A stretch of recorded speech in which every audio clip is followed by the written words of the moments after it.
think you're going to have to share your sound. I just realized that.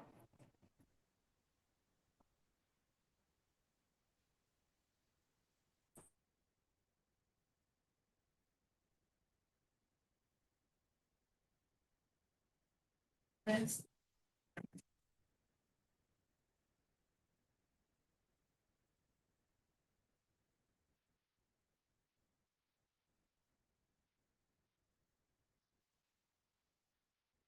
Tell me if this is working.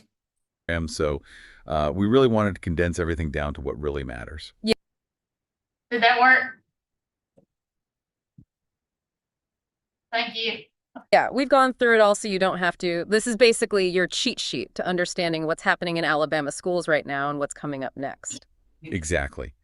And there's a lot to cover. We're talking about student achievement, new programs, professional development for teachers, even some new resources. It's really a wide range of topics, but we'll break it all down, make it easy to understand. So where do we even begin? Well, why don't we start with student performance and progress? Kind of sets the stage, right? Absolutely. You got to know how the students are doing before you can talk about anything else. And there are some really interesting trends emerging, especially in the data. Yeah, let's jump right into that. So we've got the NAP rankings. That's the National Assessment of Educational Progress from 2019 to 2024. And you can see Alabama has really been moving on up. Like in fourth grade reading, they jumped from 49th to 34th place. And in math, they went from 52nd to 32nd. That's a pretty big improvement in just a few years. Yeah, that's pretty impressive. And speaking of improvement, there's also the Education Recovery Scorecard. It came out back in February, and it shows how states are doing academically, bouncing back from the pandemic. Alabama actually ranked first in the whole country for math recovery and third in reading recovery. That's comparing 2019 to 2024. I mean, it looks like they've really been doing something right to address those learning disruptions everyone was worried about. And here's something that really caught my eye. An NPR article from March, just last month, pointed out that Alabama was the only state, the only one where math scores actually went up compared to before the pandemic. Yeah, that's huge. And if you look at the grade 4 reading score difference between 2019 and 2024, Alabama is in the positive, scores went up. Meanwhile, a lot of other states actually saw their reading scores drop during that same time. So that shows you that whatever they're doing in literacy, it's working. Right, it's not just a fluke. And it's not just the elementary grades either. The 2024 ACT scores for Alabama high schoolers are looking better than they have in previous years, which is really good news, especially since nationally, ACT scores have been going down. Right. And here's another bit of good news about those ACT scores. Economically disadvantaged students, they saw a pretty significant improvement in their English scores, a whole 27% increase. And that actually puts them above the benchmark the state set back in 2023. So that tells me they're really focusing on supporting these students, and it's starting to pay off. Yeah, closing those achievement gaps, that's what we want to see. And if you look at the overall test results from August 2024, they basically tell the same story. Scores are up across the board in Alabama, and the biggest improvements are coming from, you guessed it, those economically disadvantaged students. They're really catching up in English, math, and even science. So for you listeners out there, what does all this data really tell us? Well, Thank you, Katrina. I thought we'd give them a little teaser as they're joining.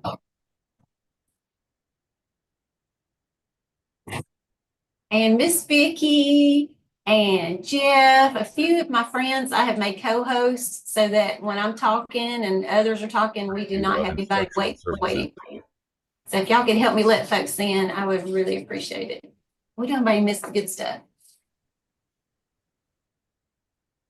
And Katrina, when you're ready, I guess we'll start the slides. We're seeing lots of great chatter. Let us know where you're coming from today and who's with you. I see a number of you have lots of friends with you. We love that.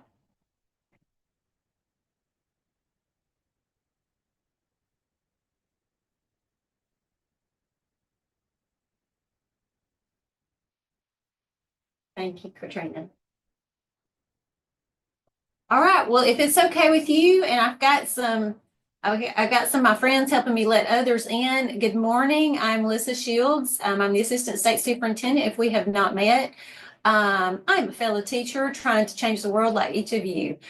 Today, we're joining virtually. We have been all over the state the last couple of weeks, and it has been such a joy to just come to places in the state that we don't often get to go to and just celebrate all the great things that are happening. Today we got a lot of slides. But since we're doing this one virtually, we just want to remind you, I mean, I know we're into this now, like we know the drill, but if you could just stay muted because we are streaming this live on our YouTube channel for those that just want to watch that way. And it's a little harder to go in and like edit those things out later. If you have any questions, we're going to talk a little bit about that. Of course, you can put them in the chat, but sometimes the chat's coming so fast and we miss stuff. So we're going to tell you where you can share some other questions as they come in. You can see on that slide that you all have access to, and I want to make sure my friends are putting a link to the slides that I know you already have, but just to keep them handy. But what we did is these last few CNI sessions that we've had this year is we have just created a document that is just random questions, come to you, and then in your seat, they come. And it may be a question that's really specific to like your world. And, so just to keep the momentum going, please put it on that form. We have spent the last 2 weeks, I have used this analogy now 2 weeks, like I feel like the hee-haw lady who's like switchboarding people into all the different questions and answers. So if you fill out that form with a question, I immediately, or someone on my team is sending it to the person that needs to answer it. And then where it says you can follow responses on this document, that link will take you to all the awesome questions that we have had over the last 2 weeks. So you might find the question you have has been asked. But make sure that those things that are coming to you, because we don't want anyone to ever leave a meeting and say, gosh, I wish I had asked that question. We hope you find it helpful to get the slides ahead of time. Some of us oldies remember what it was like, when we would go to the CNI meetings. We did not have, of course, the technology we do now, because we had Julie Hanna was doing this work when I was a curriculum director, and we would leave with like a little handout, and then we go back to our offices and try to remember all of the, okay. Then 2 weeks later, we get a copy of the slides. It is a little risky, we know, to send slides 2 weeks ahead of time because we immediately start getting questions, but we're willing to take that risk because we want you to be able to know who to ask. We also want that PTSD of, oh my gosh, there's so much information. You have a little time to address that, kind of think through it, and then come to the meeting really prepared. Now, if you go to the next slide, Katrina, remember we have hidden a lot of slides. And for those of you who just joined, we shared just a little taste of the podcast review. Y'all really liked that the last time, and we do too. It's crazy what AI can do now, and AI gets smart. And so this is the second one we've done with these 100 and something slides, and this one's pretty good. I got to tell you, I really appreciate it. I was talking to one of my buddies in North Alabama that we go way back, and she was saying, I shared it with my people that don't go to the CNI meetings just to say, this is the kind of stuff. Now, remember, it is AI, so I did a little disclaimer, but for the most part, I was very pleased with it. I thought it did a really good job capturing the things that we're doing. So you go to the next slide. As I was saying a moment ago, we have hidden a bunch of slides, so just know that. So we're not going to go over all the slides because you can read them just as well as we can, and we're trying to protect the time and not have you here all day long. But some of them are just extra, information. Something that we talked about in my own, in our space here with my team is, have we really considered that we are in the second quarter of the 21st century? Has anyone kind of processed that yet? I've got you on two different screens. How many of you were in education in 1999? Can we get like a hand raise or a digital thumbs up? Can we see, let me look at all my oldies here. Yeah, I see Julie. Yes, okay, I see all my buddies here. I see some new friends. Welcome, Lainey, and I see Ashley and Sherry. Do you remember what we were projecting 2000 to be? I mean, outside of the end of the world and everything Prince promised it would be in 1999 and 2000. And here we are in 2025. And I've had 34 amazing years as an educator. I still feel like that 21-year-old kid that walked into that classroom, just saying, just use me to help kids, and I hope that never goes away. But I have a feeling I will not be in this role in 2050. And maybe some of you will not be.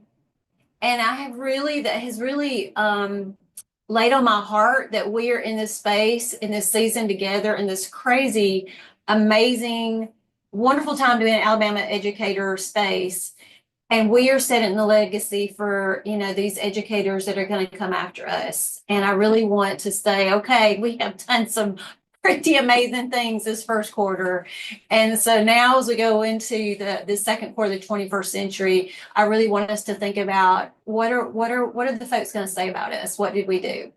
My team and I, Dr. Mackey, all the executive staff, we're always thinking how we can continue to be nimble to support you. I consider myself blessed every single day to drive the 3 hours. I know where's my Huntsville people, to sit in this office, to really think about how I can be a blessing and know that each and one in my office are here to support you. As I go to the next slide, I think I just have a few reminders of some things that, many of you are on social media. We all see stuff and you're like, you want to just be that, what do you call that little social media warrior? I think there's another word for it. And say, that's not true. You say really disparaging things. I've seen some things like, well, our state, is always 50th or whatever. And I'm like, you need to watch the news. So what we always try to do with these sessions, and every single time we get in front of your teachers, in front of you, in front of your board members, to say, hey, we got some really great things happening in Alabama that they have been on the news, it's been in the papers, but sometimes it just doesn't stick. So there's some hidden slides here with just some great stuff to share with those people in your buildings that are standing in front of kids every day. For all of the people that are supporting those schools, our custodians, those that are working to make sure our kids' bellies are full. I mean, all of the people have done these things. So a few slides just to lift up. I will go to that first one. It's just the one I know that you've seen. Dr. Mackey has shared a lot about our growth. Yes, it's true. We were not just 50th, we were 52nd in math, in 2019. And in 2 NAEP assessments, we have risen from 52nd to 32nd. This has to be shouted from the rooftops. This is amazing. Our parents did this, our teachers did this. This was all in. We've gone from 49th to 34th in reading. This is the first time in the history of ever we are within 1 point of the national average. Can we just talk about that for a second? So we're just so proud of it. And so every chance that you have to get in front of your teachers and everybody that supports those teachers and those students, whether they are teaching from a book or they're making sure those classrooms are clean, will you share this with them and just say thank you? Did you know that the things that you're doing are making these kind of differences? The next slide, we just provided some additional information about, I don't think it's kind of cut off. There it goes. Thank you. So yes, we've jumped up all of these spaces in terms of math and reading, but we are also number 1 in the country for math recovery and number 3 in reading. That's amazing. And so don't let the good news be a 15 minutes of fame kind of thing. Just help us continue to share this. Some additional data, if you'll go to the next slide. We wanted to make sure that you knew, where's DeKalb County? Is DeKalb County in the room? Can we see some? We're here. I see Julie. Okay, there she is. Okay, well, Julie, since you've unmuted, totally going to throw you under the bus. Julie, will you tell, I can't see how many people are online right now, 138 people. Will you tell them a little bit about this podcast and what you guys did? Yes, we had NPR in our district with us for a couple of days and had Dr. Anderson come up as one of our guests that day. We took them around to several of our schools that had taken the NAEP and helped us show all the growth and showed them the work we were doing with our building-based math coaches and our partnership with AMSTI and OMI. We talked about some of the curriculum mapping that we had done in the past 3 years, some of the training and PD we had offered to all of our teachers, and then our partnership we had with HRS with learning rounds and streamlining our student engagement and getting our Elliott to streamline with what we were doing with HRS and kind of putting everybody rowing in the same direction. And Mr. Lyles is really impressed with the work that our district has done, and it has shown big gains from everybody just kind of getting in alignment with, and all the support we have from the state departments. So very exciting here in DeKalb County the last couple of months. Julie, thank you so much for sharing. And I think we're up to our third podcast. I know Dr. Anderson might pick up on this. Yes. It is incredible. And the thing I love most is hearing the kids' voices, just hearing the joy, is just because the entire country is saying, what is Alabama doing? And to be able to show its boots on the ground is, and the other thing, DeKalb County has a pretty significant multilingual population, right, Julie? I can't remember your numbers. No, Yes. Your schools. We have one elementary school that I think is right around, I would say 80% for the K-3 school, and a middle school that's around 67%. High schools right in there with it, and then we have several schools in our district that have high EL populations.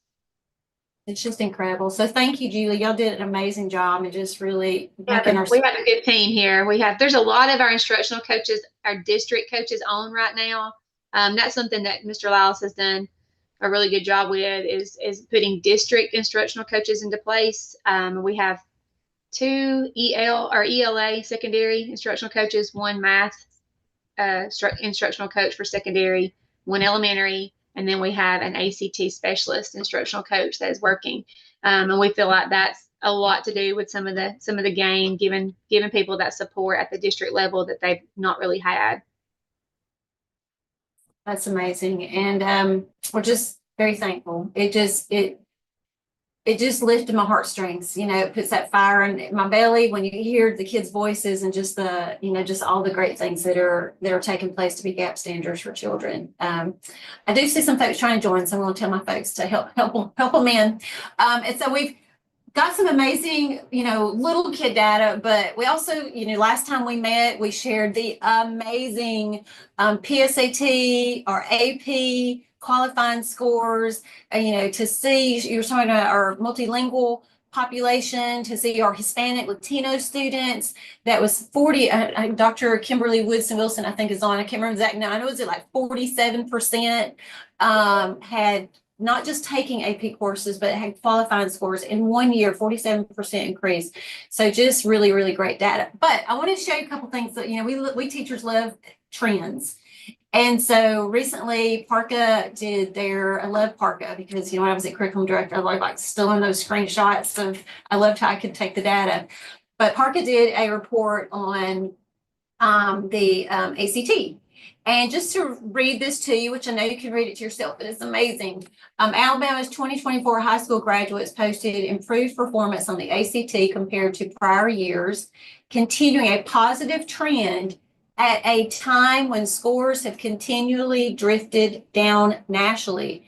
Economically disadvantaged students improved in English by 27%, exceeding the benchmark in English, which was 25.3% in 2023. So just as you're saying with the littles, that while the rest of the country is going the other way, our high school students are moving on up, and we're closing the gaps for the students who need us the most. You go to the next slide. Sticking with that trend, this is from August. So we've talked about NAEP, we've talked about ACT. Now let's talk about ACAP, and this actually is ACT because this is regarding our state assessments. So this was an article this summer. Alabama school test scores are rising with the largest gains for economically disadvantaged students. Y'all see what I'm saying? It's pretty incredible to see how you are being such amazing leaders, how you're setting the example, how you are empowering these amazing teachers and their families and everybody else to make sure that our children are growing, both, socially and feeling as though they are empowered to learn, and we're actually seeing those gains on these assessments. So just shout out to that.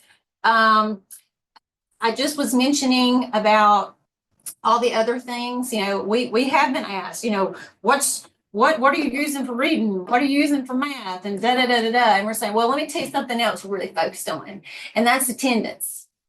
Because you can't teach children if they are not there. And if they miss just one day, sometimes it is a very critical piece. And it is hard to recover that foundational learning when they've missed a day or two. So this is also fairly recent data, just so that you were aware. I think last time we shared that Alabama is tied for #1 with the lowest attendance slide in the country after the pandemic. When we're actually looking at chronic absenteeism rates by state, we are #3 in the country. Our most recent data this is a national report, so it's always like a year behind, was 17.9% for chronic absence, which I would say that is still much higher than I would like it to be. But if you look on the bottom right, you will see that nationally that average is 27%. So whatever you're doing to make sure that your babies are coming to school, thank you. I would say all of the wonderful things you're doing with MTSS supports to make sure our children have access to health care, that we're making sure that they have access to food and warm coats and all the wonderful things. Those are the things that make sure our babies are ready to learn. And I'm a high school teacher, so when I say babies for you high school people, I also mean those 18-year-old kids that were in my classroom. I think the next slide just has, again, just a reminder about if you got questions throughout this next, couple hours, just to make sure that you use that link and you refer back to, for me, it's slide 22. Just refer back to that slide because it has a link to the running notes. It's not pretty. Do not judge our grammar. We are truly just copying and pasting. Then we'll go back and make it pretty later, but it has just all the information that you're going to need for the questions that are coming in. Thank you. There it is. And with that, I think I am going. Oh, one more thing. Thank you. Almost forgot. I shared with some friends earlier this morning from that are joining this meeting. But one of the things, we have loved your feedback about our CNI meetings. So Katrina, you hit the next slide. But one of the things we're like, we love that you send us the slides. We love that you give it to us in a way we love the feedback. So there's that. But the one thing that we have not, the one thing that we have not been able to do as well as we would like is the question is we would like more time to talk with each other, to just fellowship, build our own community. Because you can imagine it is a feat to pull all of these State Department people who are doing 100 different things to go and, the 3 different places of the state. Like just that in itself is just, it's always magical when it all works out and everybody's where they're supposed to be. But so we give you a lot of information because you have access to us and we want you to have that face value with us. But you need time to process sometimes these slides. And just the information. So what we're going to do next fall is we're going to try something different. We will do a pre-recorded CNI meeting. It will not be live. We're just going to do it by ourselves, and we're going to send you all the video and say, here are all the slides. Here's the recording. Watch it with your teams, your principals, however you choose to do. And then we will meet in the 11 in-service centers with your brothers and sisters in curriculum so that you have an opportunity after seeing the slides to come together, and we're going to make sure, your ARI lead is there, your AMSTI director is there, your OMI coordinator, your ATM, your RIC director. I keep going, all the people, MTSS, OSI, but the people that are serving you and your schools are in that room to support you.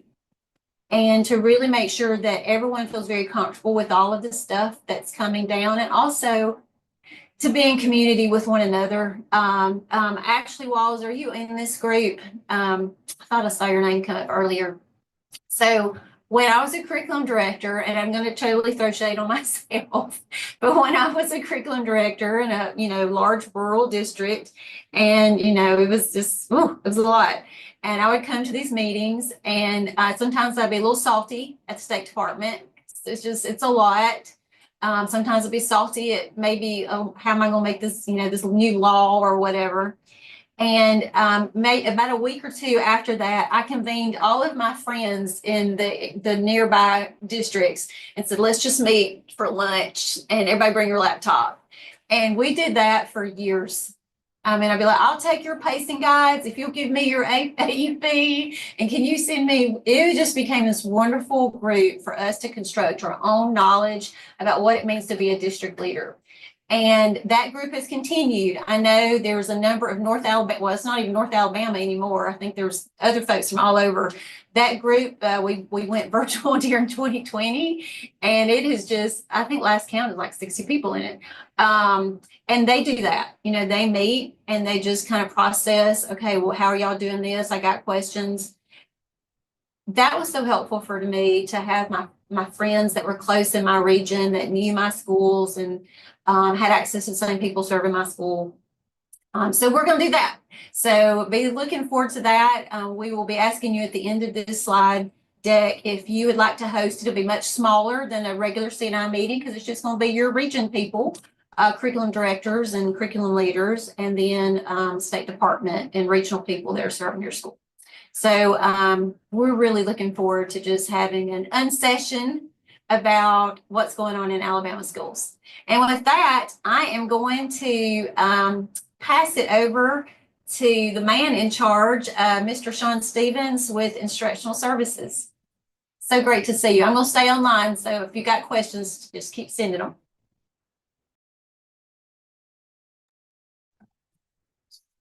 Hey, good morning, everyone. So glad that you're able to join us.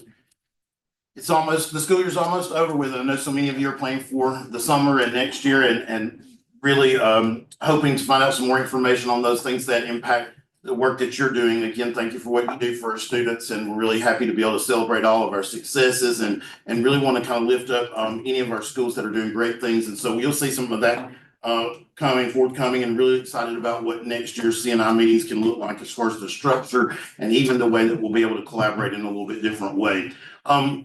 I have several people from my team here from Instructional Services to answer your questions about various topics, but the first being with the new workforce pathway option B, we wanted to make sure that we included, you have a link for both the act itself, the amended administrative code language, and then also a link to the superintendent memo that Dr. Mackey sent out back a few months ago.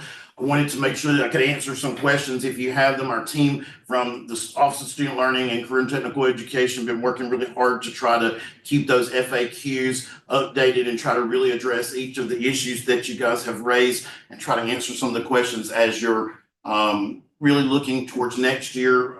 Your students are already working on their course selections, making sure that your pathways have both the right courses and have the availability for students. So if you have questions about option B, I'm happy to answer them. Again, we have the link to the FAQs. Those are being updated almost daily. And then of course there's also the link to the recorded webinar that we did back in February. So many of you reached out to kind of get clarification, and really you've been able to give us things to think about, and then also things for others to think about. And we want to make sure that we share those. So I'm going to stop and see if anyone has any questions about the workforce pathway or option B that you'd like for me to answer.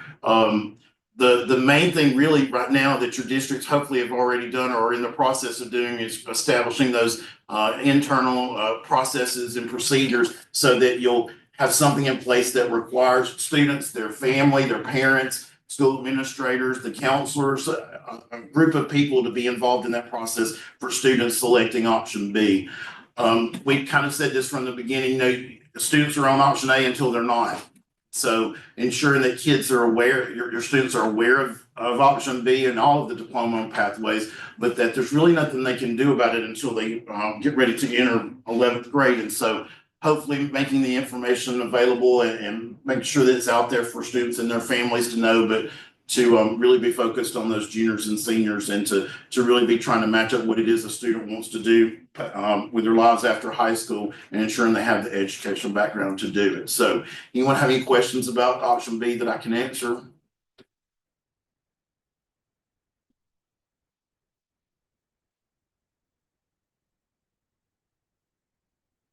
Okay. If you do, by all means, please let me know. I don't know if if Kim is on the call issue. Okay, perfect. Doc, if you want to unmute and talk to us about some of these exciting things that are forthcoming with our relationship with the College Board, both with that advanced placement and also PSAT. Absolutely. Good morning, everyone. Glad to be here. Once again, thank you so much to the State Department for allowing me to just spend a few minutes with you guys today to go over some of the latest updates from the College Board. Just a few things these are friendly reminders, and then we have a great announcement on the next slide that Sean and I will talk about. So on this one, this is just a reminder that on April the 28th, which will be in a few weeks by the end of this month, that is the last date for you to identify students that are eligible for AP exam fee reductions. So I know that there are a lot of district leaders that are on the call. So this is information that you can take back to your campus administrators or AP coordinators just to ensure that they identify those students by the end of this month. This is important because the State Department graciously pays for AP exams, all public school AP exams for low-income students. But in order for that to happen, to make sure that that is identified. Also this year, which is exciting news, there will also be paying direct bill for AP exams for computer science principals, AP pre-calculus, and AP seminar for all students. But there's a caveat, they are not paying for any late exams or unused exam fees. So when you meet with your campus administrators, really stress the importance that if a student is registered for the exam, that they should sit for the exam. The exam is covered for by the state, and it is the expectation that if they're in the class, that they should take the exam. The exciting news, in case you didn't get it from the last meeting, I just wanted to reiterate. Yesterday, we had a great opportunity to spend some time at Auburn University for that meeting, but I wanted to make sure that you guys are fully aware that the State Department will cover the registration costs for APSIs this summer, so for summer of 2025, for any teacher that wants to, that is teaching AP pre-calculus, AP seminar to replace English 10, and AP computer science principles. Those APSIs will be hosted at the University of Alabama and at Auburn University for this coming summer. So as you think about your new teachers, we know at the summertime, we always have some transition. As a former high school principal, I know about getting those classes together. So if you've got any new teachers, or maybe some teachers that maybe would like just a little more experience or kind of just a few more tools in their toolkit, to realize that this is free for this coming summer for those 3 AP courses for this coming summer at the APSIs. If anybody has any questions, please put that in the chat. If not, then I know my contact information is with the State Department, but it's kwilsonwoodson@collegeboard.org, and I'll be glad to answer any of the questions that you might have.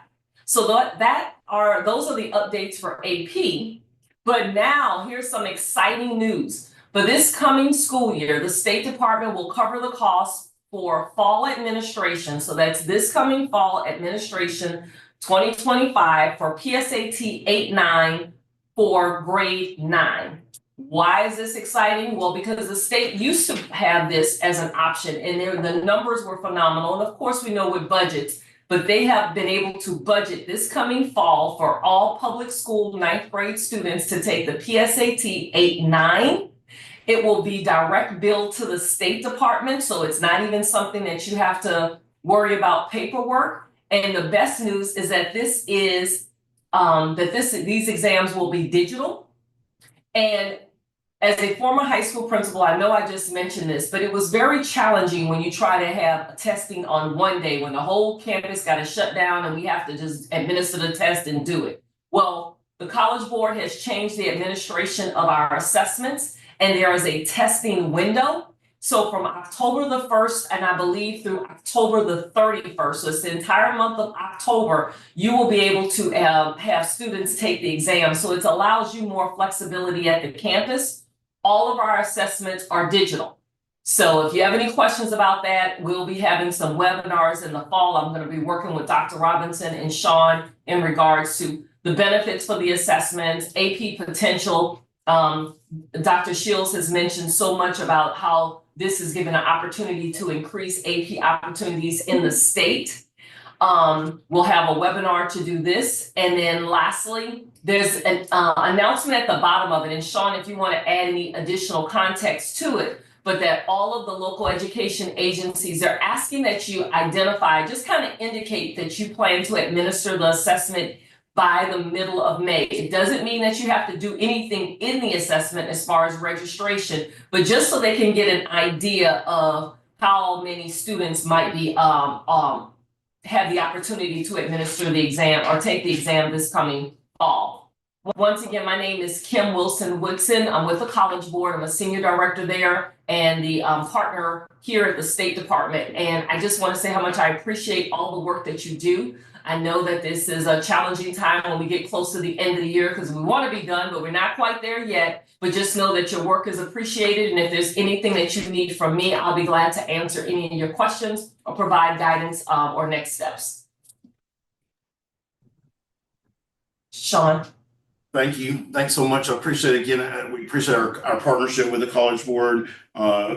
Kim is so amazing to our work, and has been such a great thought partner and friend to Dr. Robinson and our entire team. And we look forward to being able to offer some of these exciting things to our districts. Again, just as she mentioned, in the fall, we'll cover the cost of the PSAT 8-9 for students in grade 9 if your LEA is interested in it, and that administration will have an opportunity for you to let us know that. But if you are interested, you can go ahead and let us know just by sending an email or something until we have the final pieces together. What your students can gain, what your teachers can gain from that information really is impactful, and I'm really excited about that opportunity for next year. Also, just have a couple of slides here about some information. This one with Jonathan and our Health and Physical Education Summer Conferences. You'll see the locations are listed here, as well as the information about the conference itself. I hope that you'll encourage your health and PE teachers to attend. I know Jonathan and ACEPR put so much work into each of these, and really are able to bring some really great professional learning to you at the regional level. Excited about that. I know that a lot of we've had great feedback from those, and I appreciate Jonathan setting those up and making those available to our teachers. Next, we have Dr. Johns and Patrick Chappell from Publishers Warehouse. So I just hold it. You just hold the mouse. You don't need the keyboard. Okay. Good morning. I am Carolyn Jones, your state textbook coordinator, administrator, one of those titles. But anyway, we are moving forward this year with our social studies textbook adoptions. We just finished up science, and Patrick is going to talk a little bit about that. In just a few minutes, he's going to talk about the aspect of you purchasing and getting your invoices in and all of that. But just to let you know that we are starting our social studies textbook adoption. That's going to be K-12, and the fine arts is also K-12. We are still in need of a few lower elementary people for social studies and a few people for general music area for arts education. So if you know anybody, please reach out and nominate those people for me. And we're starting our orientation this month, and we will actually start working with reviews in June. We still need several educators. Yes, we still need several. I got you. Okay. Patrick? Hey, good morning, everyone. Can y'all hear me? Kim? Good. Thank you so much for letting me be a part of this meeting. I was a curriculum director for 16 years before I joined this role, so y'all are my people, so I'm glad to be a part of this. One of the things I've said is curriculum director's textbooks is like one of 75,000 things that you do, so that's part of my job is to help you do just that right now. Thanks to the state and to publishing companies and school districts for the partnership. I think evidence of this good partnership is how we've affected deadlines and dates this year. We had a wonderful caravan where we saw about 2,000 teachers during that season in January and February rather than March and April. Couldn't have happened without the regional in-service centers and their partnership. Every in-service center was wonderful in helping with that. It's April 9th today.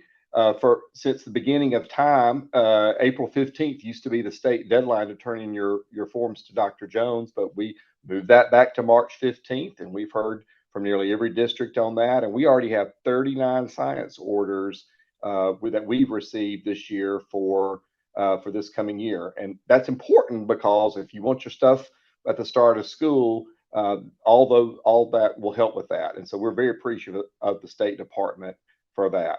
All right, next steps about your orders.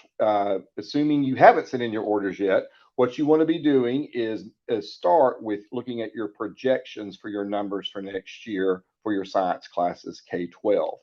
And then you get with your publishing company or companies that you have adopted.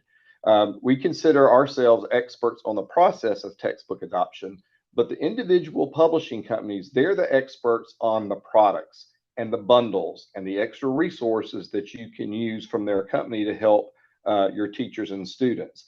So we want you to get with them and let them issue a quote based on your numbers and what you want to get.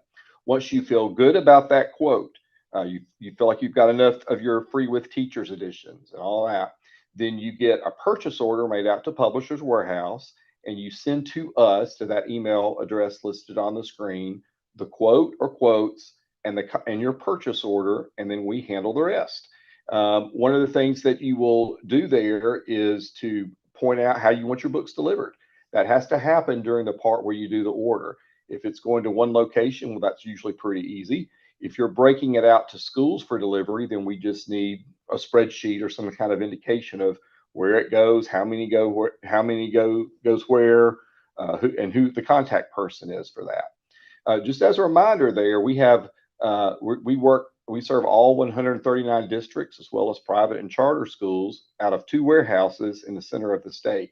So we began those ELA reading math subscription orders back delivering in January. We're finishing those up and we're shifting to science. So you have received items and you'll continue to receive items throughout the spring and the summer.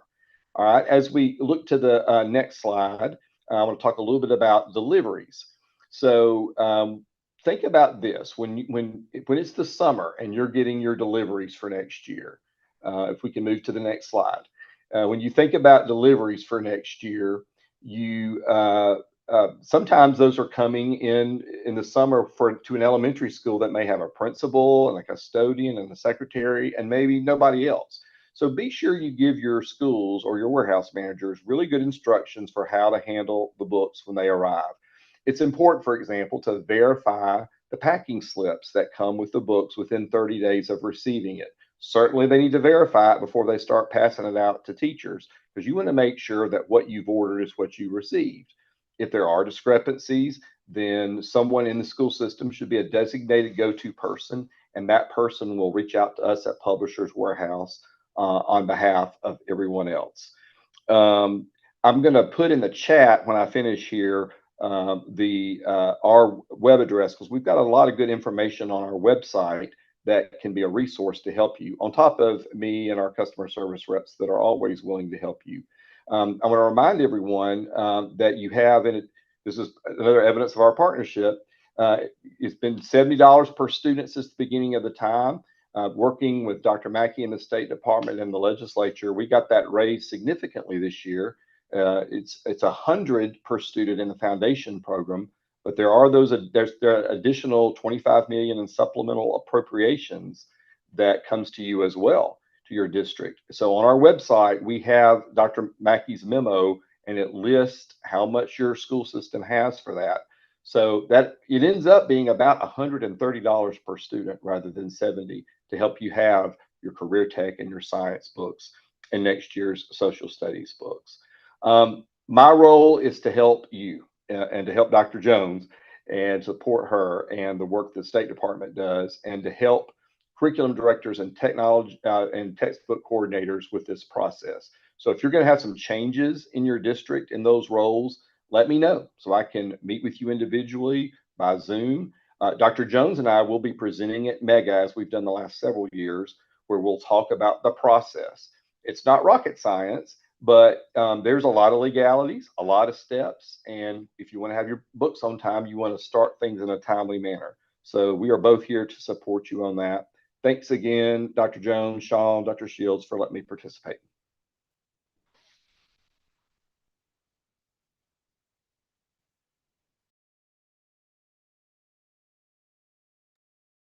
Thank you, Dr. Chapel. Just appreciate the work that you guys do, you and Lisa with Hostels Warehouse, and working with Dr. Jones and our team on that.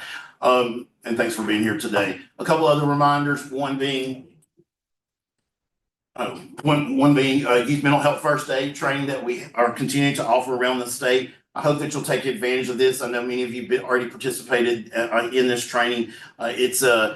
It's a wonderful training that really helps lift up that any of our first responders, which of course are our teachers, our bus drivers, our CMP staff, our schools, support staff, as well as our educators every day are coming in contact with students, and having just a little bit of information and knowledge to kind of know what those signs are that you're looking for, where a student could potentially need some additional help with their mental health is great, and how to navigate the referral process and all that. It's really great. I hope you'll have that training. And we also are trying to work to ensure that each LEA has an actual youth mental health first aid trainer on staff. And so we have that training going to be available as well.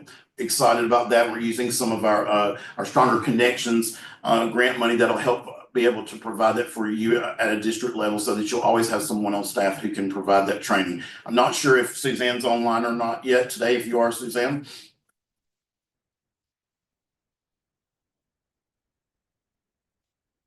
Happy to do it for you. So really, really proud of the work that Suzanne's been doing, really kind of lifting up our school librarians and our library programs. There are links to several things here, including updates regarding the library standards themselves that were just adopted back in December, and the rollout of implementing those exemplary library standards, as well as information about compliance monitoring for next year. Again, as a reminder, Suzanne hosts those first Fridays every month, and is able to answer questions both from a library supervisor lens, but also from the librarian as well. And so I hope that you'll encourage your school librarians to be part of those, and to invite Suzanne to come, both as a district. Would love to see her come and help you with developing some PD for your school librarians.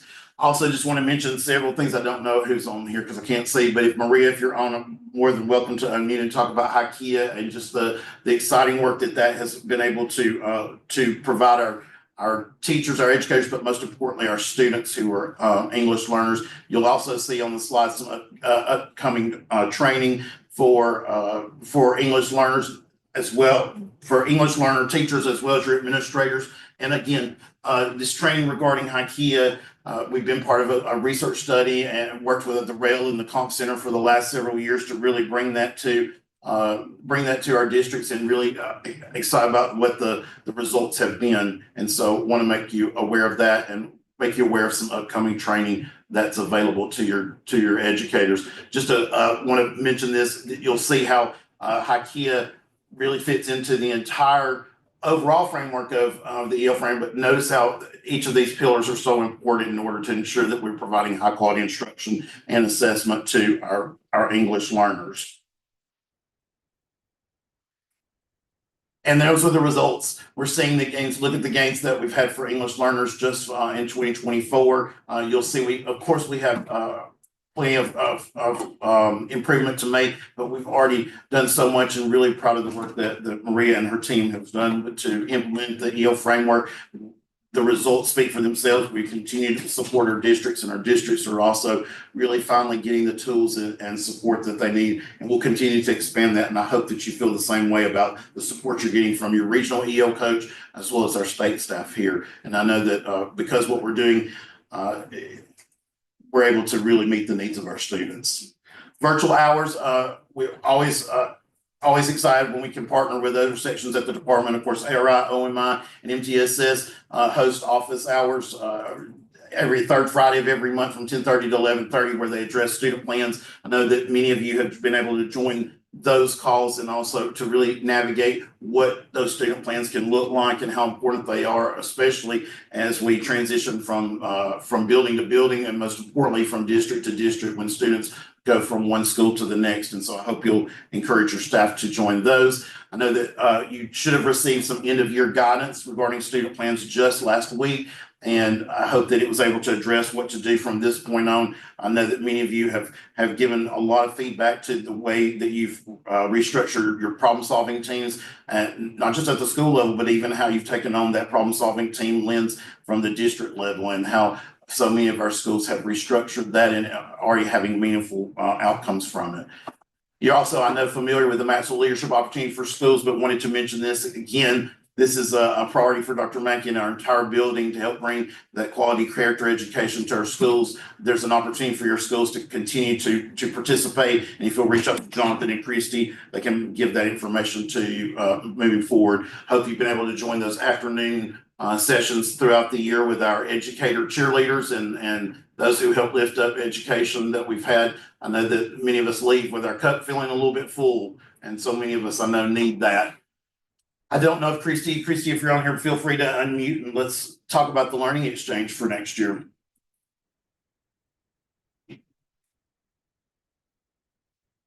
Or Dr. Shields. I'd be happy to jump on that one if Christy, I was just looking to see if Christy was on it and not want to ever steal her thunder. So, okay, where are my secondary people in the room? Let me see. If you're a secondary person, okay, I'm seeing some. Okay, yes. I see several. So we've had a lot of discussions at the department about all the great things, that are happening across the state, and really looking at some of the things that we've been able to do with literacy and math for the early grades. So we've got Everyone Counts, Strong Readers, Strong Leaders. And a number of secondary folks have reached out to us and said, what about us? We want to be able to have community like that. And so I know Jeff Norris is on, and Christy Shankles with the work, amazing work that she and her team are doing with MTSS. What we've done is we have created what we're calling the learning exchange. And secondary people are just kind of different. Do you agree? We just have we have our own way of kind of learning and fellowshipping and collaborating. And so we've been very, very intentional about how can we create a organic space for 7-12 and 6-2. We kind of talked about where's the sixth grade fall in, but secondary leaders to come together and think about what are those things that are critical for student success, critical for making sure that our teachers have every opportunity to soar. And so we're going to be talking about a lot of things from what does your summer school look like? What does intervention look like in a high school? Grading, how are you being really thoughtful about grading and opportunities outside of school? And I can just continue on and on. So this will be an opportunity for our secondary leaders to participate in a community to really flesh out these things. And if Jeff may talk about this in a minute, but we had a lot of success with evening PD. Who would have thought? A ton. We tested this with our prep teachers, our preparing relief educators program. We had about 300 teachers. We were meeting I can't remember, it's Tuesday night or Wednesday night now. And we met from like 7 to, it was supposed to be 8:30, but it was usually like 10, because they just wanted to stay and ask questions. And we have found that it's kind of a sweet spot for a lot of people to be able to have their dinner, be in their comfy clothes, away from their, work, and to just have very thoughtful, meaningful conversations. And it has just been amazing. So we're going to do a night shift opportunity. Jeff, I know you're online. Is there anything else that we need to add about that? We actually Yeah, thank you. We actually are partnering or hoping to partner with some national organizations or a nationally known speaker to do some of the networking sessions with us at night. So the goal for the in-person days is to really form that partnership with people in your region and share best practices about specific topics. And then in those night shift sessions, we're hoping to really dig a little bit deeper and maybe move into the innovation side of it and really just continue the conversations that are happening during the in-person sessions. Thank you, Jeff. Can you tell we're a little excited about this? We know that this, speaking of being gap standards, we know this has been a gap.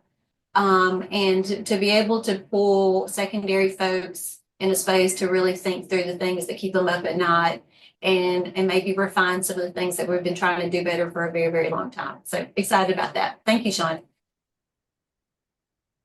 Joining or for weighing in on that. We're really excited about what we're going to be able to provide for our secondary educators, or especially our secondary leaders. I know that so many of you gave feedback on just how much you wanted to have that same attention and love on secondary, like we have with some of our elementary folks. Just wanted to lift up again attendance. Dr. Shields has already talked about attendance, but wanted to make you aware of the fact that our state's participating in this 50% attendance challenge through the Attendance Work Network.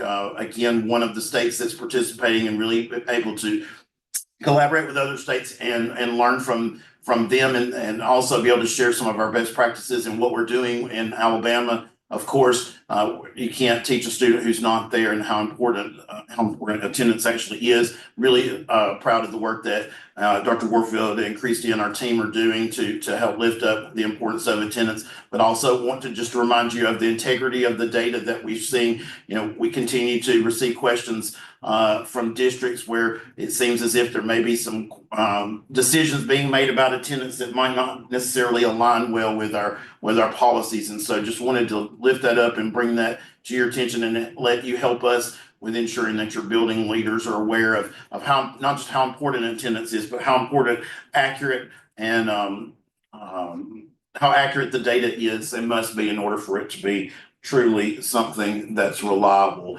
And then again, we're excited about this POU that's being offered around tiered instruction. We got several of our sections working together to help provide that for future. So stay tuned for that. And if you have any questions, I'm happy to answer them. Otherwise, I'm going to transition it to my friend, Dr. Anna Shepherd-Jones. Thank you, sir. Well, Thank you. I appreciate that. Good morning. Oh, go ahead, Sean. Were you saying something else? Anyone have any questions for us? All right, Anna, you're up. All right, thank you. Well, good morning, everybody. My name is Anna Shepherd-Jones, and I support the implementation of the Principal Act and APLDS program, which is the Alabama Principal Leadership Development System. I want to first thank you for all the support and guidance you've offered school administrators during this first year of implementation. It really could not have happened without you all. I also want to thank you for your thoughtful questions and feedback during this first year of implementation. It's really been a great help as I've reflected on what's worked, what hasn't worked, and what may need to be polished for next year. I will say this, as Sean just mentioned, data integrity problems or considerations. That is something that we did experience this year as well. We need to make sure that EdTech is really cleaned up, because that is one way we identify who is eligible for this stipend, that they are correctly identified as a principal or assistant principal in EdTech, and also our financial records. So just something to keep in mind for going next year, because it's been a little bit of a back and forth. It is extended a little bit longer than we thought. And so we understand it's the first year and there's been some grace offered, but we need to really clean that up for next year. All right, so let's go ahead and get started about some updates and where we should be at this point of the year. If you are not familiar with that website, alabamaprincipals.org, I invite you to go ahead and make sure you pull that up and you bookmark that and send it out to your principals and APs. That's where you're going to find the new leadership standards we have in place. And we also have a new framework that has recently been added to the website, alabamaprincipals.org. You click on that tab that says framework. Y'all, I'm really excited about this resource. It has been a year in the making. Our design team has been working on that. So it's been a great effort to really think through those new leadership standards and really engage our school administrators in the process of thinking of, well, what do I need to know, be able to do? Where am I now? So you're going to have a continuum of practice for levels. Where do I want to be? So if I'm just now developing, how can I get to effective? But then the critical question is, how am I going to get there? And this was really a collaborative effort among our team at the ALSDE, talking with Sean, his team, OMI, ARI, EL, EdTech, all coming together and saying, hey, what tools and resources do you have to help support our school administrators? And you're going to see that linked in the resource as well. So I encourage you to go ahead and take a look at that framework. We'll be rolling out some more professional learning opportunities starting next year to really more fully understand it. The only thing I'll say is that when you take a look at that framework, it is 138 pages. So please tell your folks not to shut down because it's so lengthy. It's not intended to be read cover to cover. It's just intended to be used as a playbook. And you're not going to run every play. You're just going to look at the information that's needed. So let's talk about, I think next slide is high quality professional learning. Some reminders there and just to recap some things that where we need to be at this point of the year. As a reminder, all APLDS clock hour credit has to be awarded through PowerSchool PL as the requirement for the stipend. Just a tip, you're going to make sure if it is approved for the purpose of the stipend, the course title will begin with that APLDS. So we have that standard naming convention, and it will have APLDS clock hour credit. So there should be no guesswork. Is this approved or is not? It should provide that clarity for everybody with that system we have. If you have any school administrators who are still needing to be awarded their APLDS clock hour credit, and I encourage you to let them know to reach out to the professional learning provider. They'll be able to find further guidance of where they're at in awarding that credit and just other offerings and details. If somebody reaches out to me, I'm kind of like what Dr. Shields said earlier. I'm going to be that switchboard and just say, hey, professional learning provider, ARI, OMI, here's a person you need to talk to. And so if they just reach out to whomever provided the professional learning, it kind of pulls out the middleman. Another reminder is that the Principal Act is tied to the Literacy Act and Numeracy Act, right? And that makes sense. We want our elementary school administrators to engage in that high quality professional learning for our early literacy that's provided by ARI.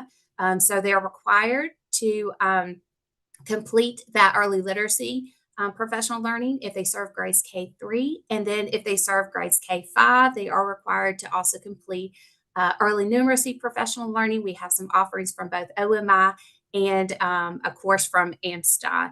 So that's part of the minimum requirement of at least 30 APLDS clock hours.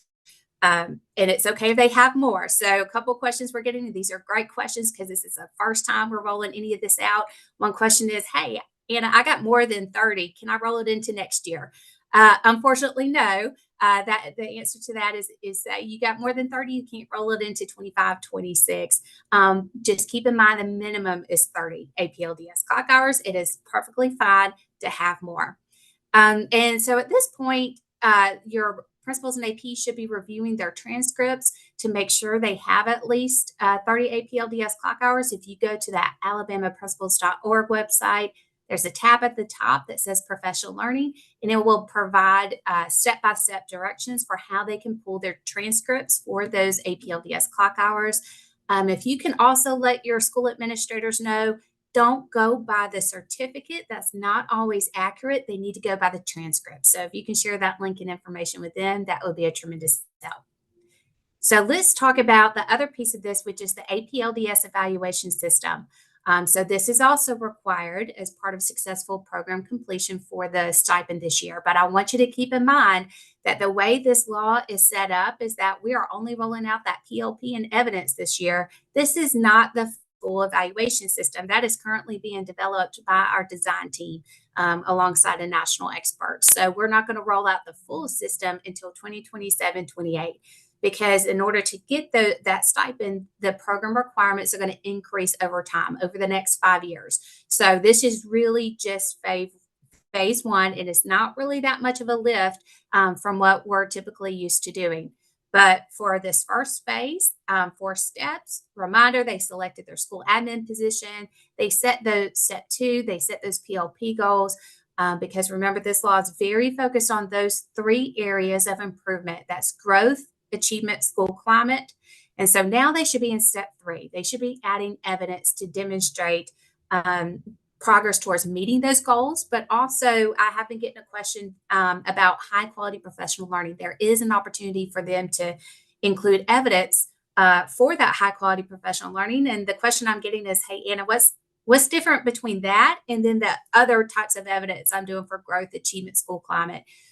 So for that, I encourage you to think about what is evidence, authentic and high quality evidence that demonstrates application of my new learning. So not necessarily those sign-in sheets, right? That, that says, hey, I showed up for the PD, but how are we actually turning that around in a meaningful and engaging way that demonstrates we're deepening our capacity as a school administrator. Now, I would also encourage this. I would encourage for step 3 for the evidence for high quality professional learning to also go ahead and pull down that transcript that shows at least 30 APLDS clock hours. No, it's not a meaningful piece of evidence, but it's just a logistical recommendation because it's one less thing for somebody to have to do if you already have it uploaded as part of that evidence there. They don't have to go to PowerSchool PL to make sure you've got those hours. And then step 4, that's when we're going to certify that the program has been completed. The way that these last 2 steps work in terms of the workflow, once the person completes it, then the evaluator is going to get an email notification to say, all right, I'm going to review and sign off. And then there's going to be email communications going back and forth to make sure we're primed and ready to complete that next step. If you have any questions whatsoever about this, because I do know it's new, please feel free to reach out to me. And also, if you go to alabamaprincipals.org, you're going to click on the evaluation system tab at the top, and you'll see step-by-step directions. What does it look like for me as a school administrator? And then step-by-step, what does it look like for me as an evaluator? We can go to that next slide. Just a quick recap. So what do we need to do this year to get that stipend? Right. So all principals and assistant principals who are eligible for the stipend need to complete all 4 steps of the APLDS evaluation system that we just discussed. They need to complete at least 30 APLDS clock hours from that state approved list.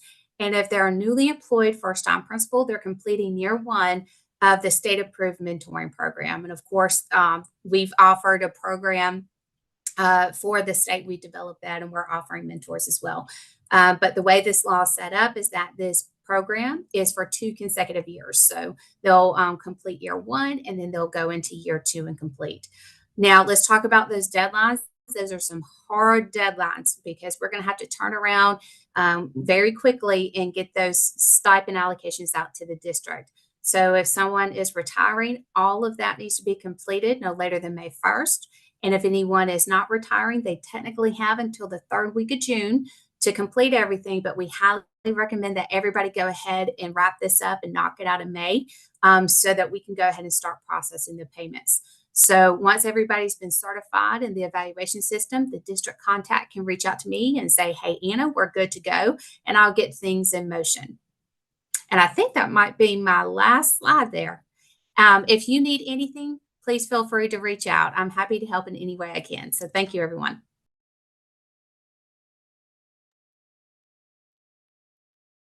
Good morning. I'm Mickey Crenshaw, and today I am going to provide information that pertains to career and technical education. Each year we showcase our career tech programs in the Spotlight video. This is a wonderful resource to use if you're thinking about opening a new career tech program or you want to some ideas for existing programs. This is a great tool to use and to get some ideas in terms of what wonderful things the students and teachers in this state are doing. I've also provided the latest career readiness indicator information. Make sure if you are using the Career Readiness Indicator report, that you are using the one that was last revised January 28th of this year. The only thing that we changed was the front matter, but it's very important that you read over that front matter. Of course, CTSOs are an integral part of career and technical education, so I provided you with this year's calendar so you can make sure that your advisors and students are where they need to be when they need to be there. We have a very busy week. This is our busy season in Career Tech. We have two CTSO state conferences next week. One is here in Montgomery. That's TSA. FBLA will be in Mobile. And the week after, we will have the Skills USA State Conference. We need volunteers. The students have worked very hard to prepare for their competitive events. If you know someone in business industry, or if you yourself are interested in volunteering, please use that QR code to sign up. It is not too late. We still desperately need people to judge the events. We provide lunch and we provide great swag. So come out and help our students. Summer conference is approaching very fast. The early bird registration ends at the end of this month. We have, as to date, over 700 people registered. So make sure that you get the information to your career tech teachers and career tech administrators so they can register for the conference. And finally, next week is the Computer Science Summit. If you have students involved in computer science, or you want to encourage students to get involved in computer science, please make sure they are signed up for this summit. It will be next week, April 14th, right here in Montgomery at the Renaissance Hotel. And now you're up to date with Career Tech. I'll pass it on to Bunny for now.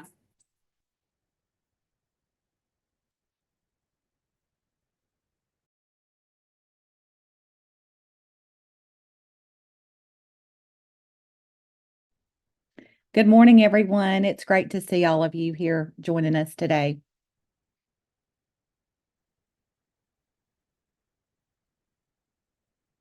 I'm going to start today by going over the request for information memo that was released earlier this year. In the memo, we did a review of professional learning opportunities that were submitted by various vendors, and we broke down all of the information for you in a given set so that as you are looking for opportunities for your teachers, you can connect them to the professional learning that best meets your needs as a district and as individual schools and teachers. It's connected with the Continuum for Teacher Development that was created by the Literacy Task Force. That continuum starts with phase 1, which is pre-service teachers. So it outlines the things that those students who are in our educational prep programs need to make sure they accomplish from a professional learning standpoint before they come into our schools. Then it drops down to what we have been providing as letters professional learning. And just as a heads up, you're going to want to make sure if you have anybody who is interested in letters professional development this upcoming year, you want to get them registered quickly. May 1st is when the opening for that professional learning happens, and we do have a limited number of spots. So I don't want people who are interested to miss out on that opportunity. But then we move into phase 3 because we have people who say, hey, I finished letters professional development in the science of reading. Now what? And so this provides additional opportunities that you can look at to see what is my next step in learning about the science of reading and supporting my students in literacy. So this RFI is a great place to kick off and look at opportunities that are available to you to contract with for additional professional development. I also wanted to share with you information on 3Qing.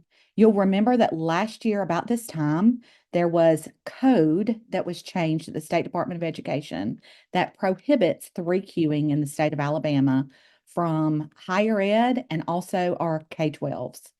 In addition, right now in the legislature, there is a bill that prohibits 3Qing, and it is all specifically about 3Qing for that same group of individuals. We want to make sure we provide you the support to know what 3Qing is and what 3Qing is not. So if you'll play the video. The 3Qing system for reading, fact or fiction. The 3Qing model of reading proposes that children learning to read should work out unfamiliar words using contextual, linguistic, and graphophonic cues. In this model, sounding out words using phonic knowledge is the last strategy. The 3Qing is used in reading recovery and other programs described as balanced literacy.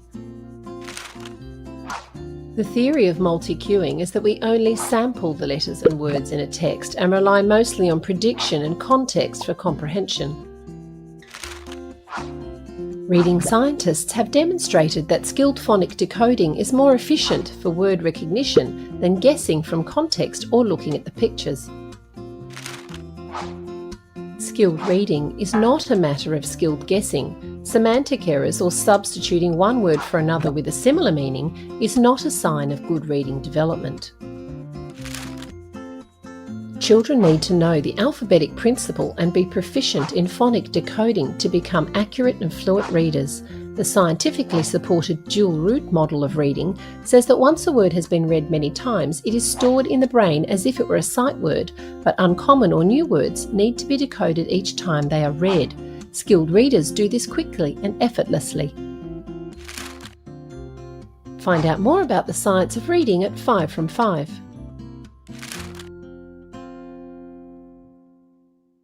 I love this video because they really stress skilled guessing.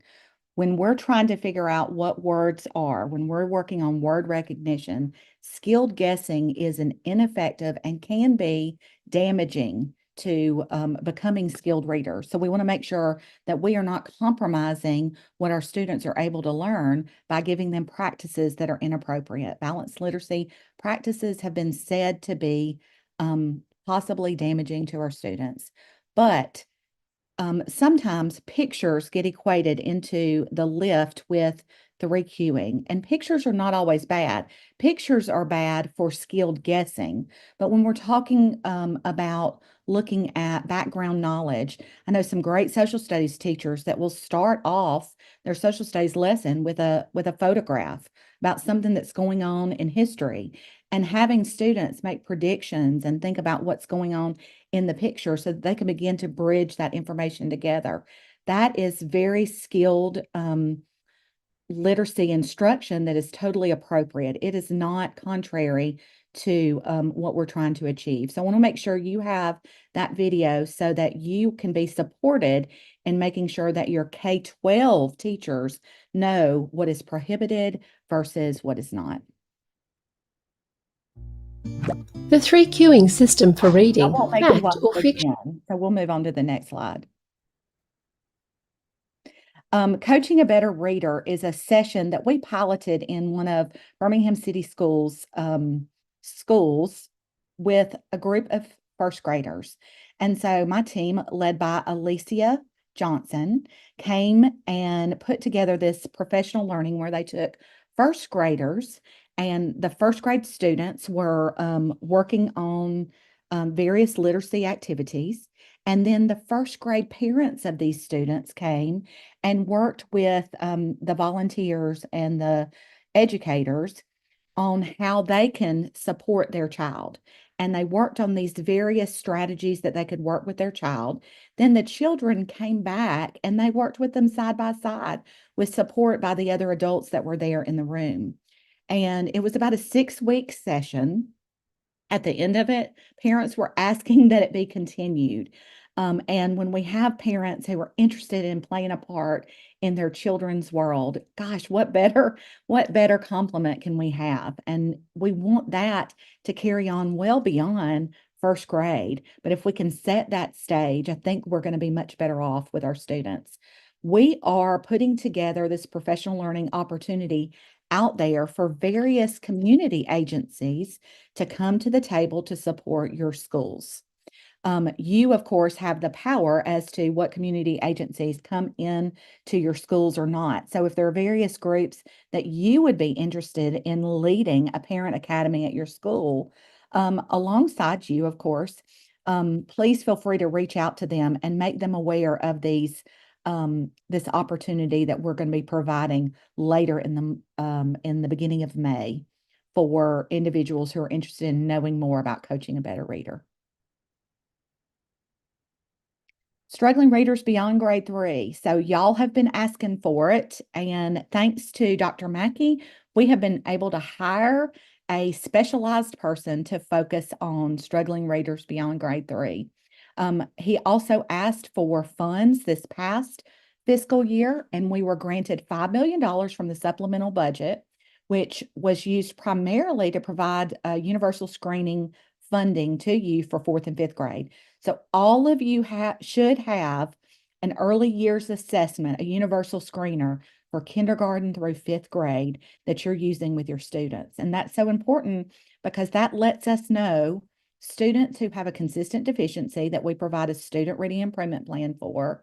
And when a student can come off that student reading improvement plan, that data helps to support us in our decisions for them.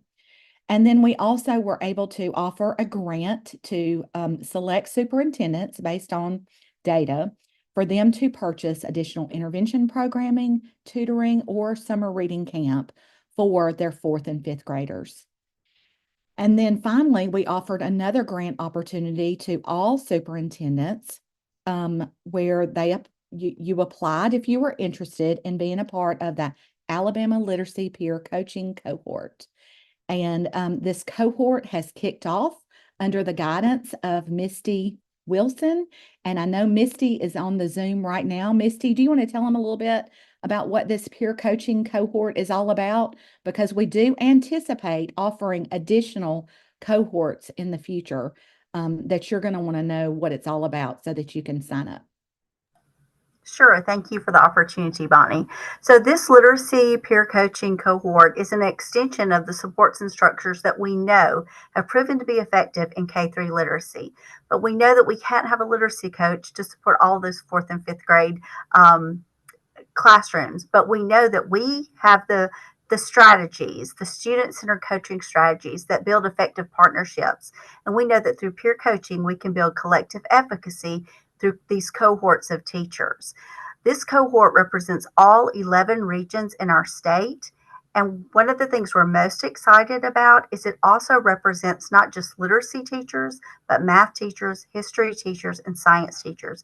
This cohort of teachers will work in collaboration with state specialists and with our national consultant and specialist, Ms. Diane Sweeney, to implement practices that are student-centered peer coaching practices to build a model for the state of Alabama. We're excited about it, and I'm excited to support this work. Thank you, Misty.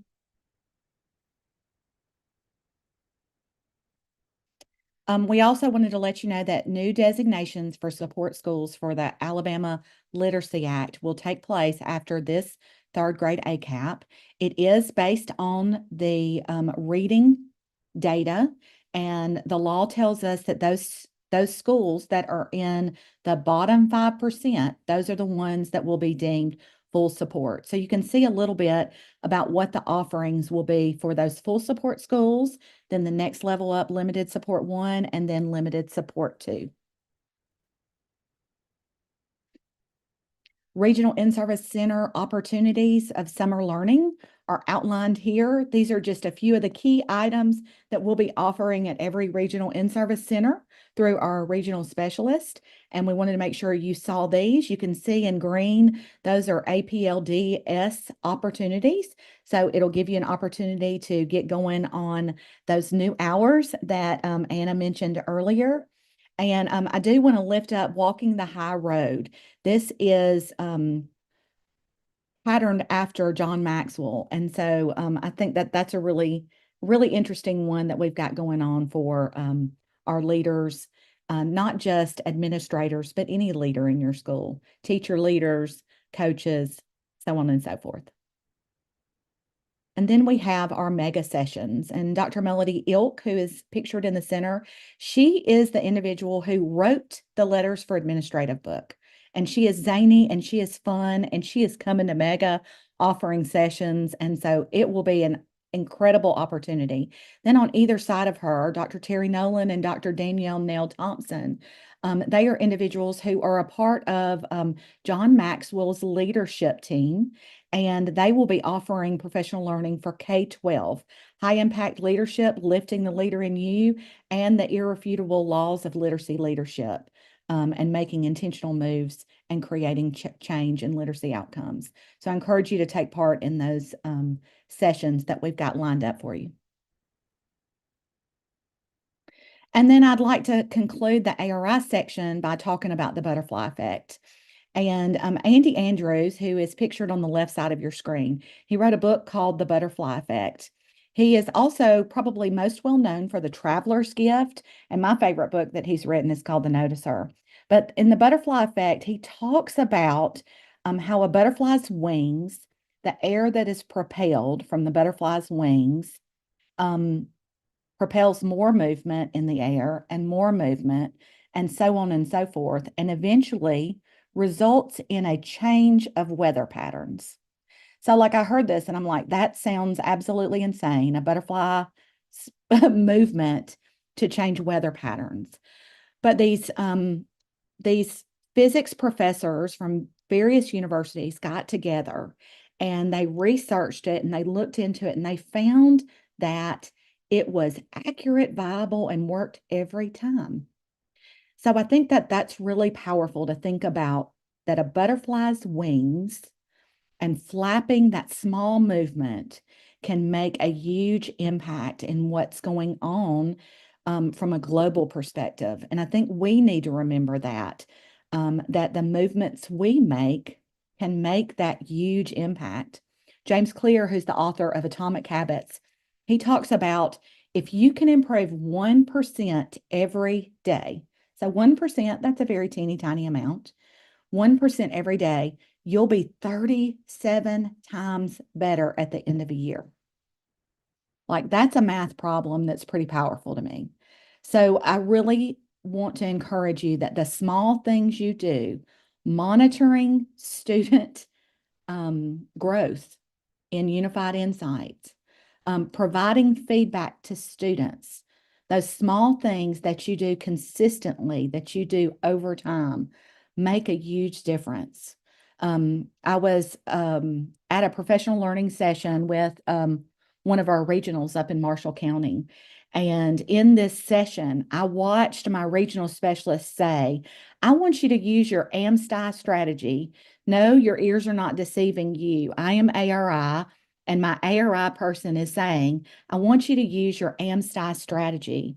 That's because the things that we do matter.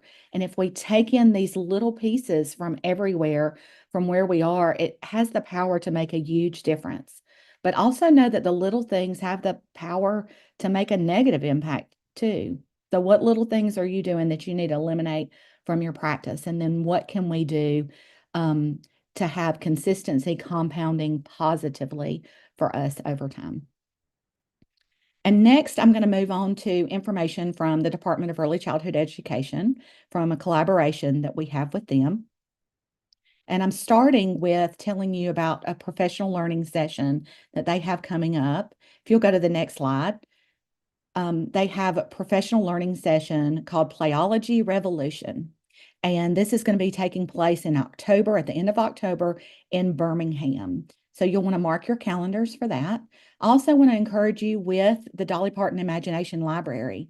It's now available in every county in Alabama, which means every child we have in Alabama from 0 to 5 has the possibility of having a book arrive at their doorstep, a quality book at their doorstep every month for 5 years, from 0 to 5. And we want to make sure that we are making sure that that opportunity is being capitalized on. And I know that you're primarily dealing with children who are 5 and older, but those smaller children, those siblings are coming through your door. So I encourage you to Let your families know as they're coming through to sign up for this opportunity, to make sure that you're letting the community know, that you're posting on your social media, that this is an opportunity, because we know if we can get this in their hands while their brain is the most malleable, it's really going to make a huge impact in who comes to us. And speaking of that, moving on to the next slide, going to the Alabama Early Learning Inventory, which you used to know as ALA-KIDS, but it has transformed last year. This is the same test that you gave last year for kindergarten entry assessment. And we've got summer virtual dates. At our first CNI session, I had somebody come up to me and say, gosh, we really need some June sessions. And so I reached out to the Department of Early Childhood Education, and they've already worked to book some June sessions on the calendar. So you'll see those coming up on the Padlet as well. 35 individuals participating in those sessions. If you have teachers and they're comfortable and firm with the Alabama Early Learning Inventory, they're good to go. If you have new teachers or teachers who need a refresher, this is for them. Registration will open in May. We can go back just a little bit. Sorry. A registration will open in May, and all that information will stay in the Alabama Early Learning Inventory Padlet. We do have the single sign-on for the Alabama Early Learning Inventory, so you'll be able to go in on PowerSchool and just click a button, and it's going to directly connect you to that. So that's going to make it a lot easier this year, but we want to make sure that your contact list is accurate. And then finally, when we're looking at this Alabama Early Learning Inventory, I want to make you aware of some developments that are taking place. You'll remember last year we implemented through the code the first grade readiness assessment. And all of you have probably created local education agency policies at your school with regard to first grade readiness. Well, since then, there was a law, and the law came out and said XYZ. And so we need to make sure that we are working on that law. So the law charged the State Department with developing an assessment that was based on specific information in that law. And so we have really been looking at this and collaborating with a bunch of individuals to figure out how can we best support you with what you already have in place, making sure that we're fulfilling the law, and also minimize what you're going to have to do on your end, because we know one more test is just flat out exhausting. So we looked at this Alabama Early Learning Inventory, and it is on a continuum of ages. And so we'll be utilizing this. We'll be providing you guidance on how this Alabama Early Learning Inventory can work to support you in your first grade readiness assessment. It will not be something you'll have to give to every first grader. It will be for those students who we've got concerns about, or for students who have not had kindergarten experiences. And so more information and guidance on that is to come. And thank you. I'm going to turn it over to Jeff Norris for the Office of Extended Learning. Thank you so much, Bonnie. Heads up, everyone, we're taking a break right after my section. So if you can hang tight for just a few more minutes, we'll take a brief break. It's scheduled into our day. So I'm excited to be here and talk about extended learning today. I'm really excited that we continue to have this conversation, and that not only are we having a seat at the table for all things outside the typical school day, but that Dr. Mackey and our State Department really are highly promoting the things that we're doing on the national level. In fact, in the past month, I would say we've had 3 different opportunities to present on the national level. And I hope that you're seeing the trend that Alabama is leading the way in so many different areas. But Dr. Shields was able to present to district leaders as part of the district summer learning network. Karen Rutledge Bell from ARI was able to present to the National Summer Learning Association, which was fantastic. And then we had 2 superintendents from Phoenix City and Birmingham City, and I presented at the National Superintendents Conference in New Orleans, where Jefferson County Superintendent was also honored as Superintendent of the Year. So those were really exciting opportunities for us.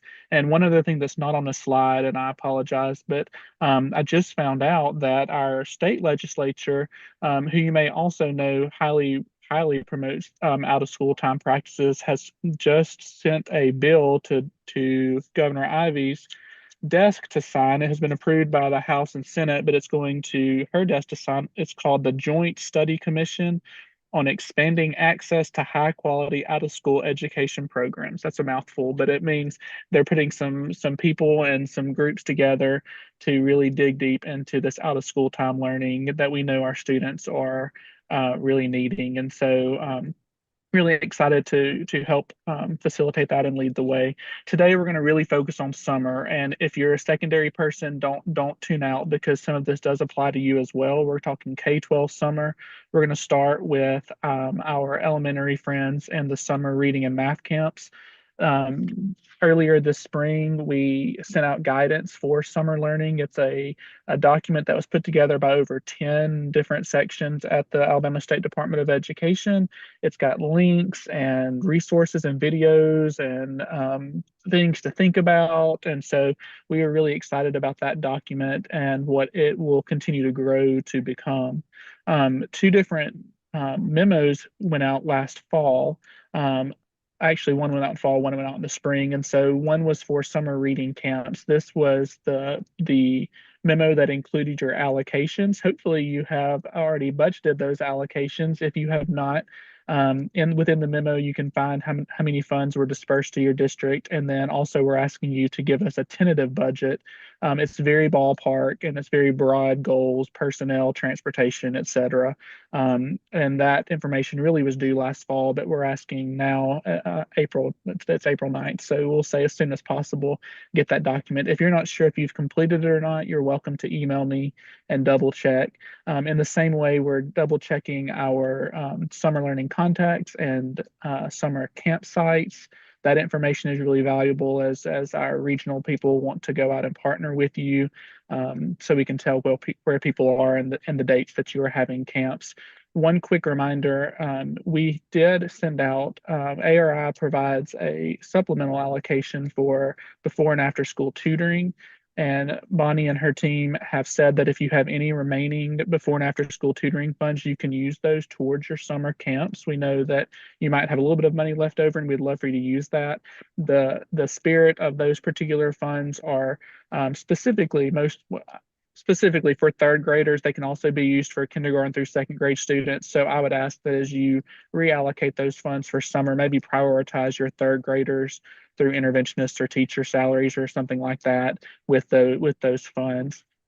On the math side, a memo went out this spring with allocations for math camp.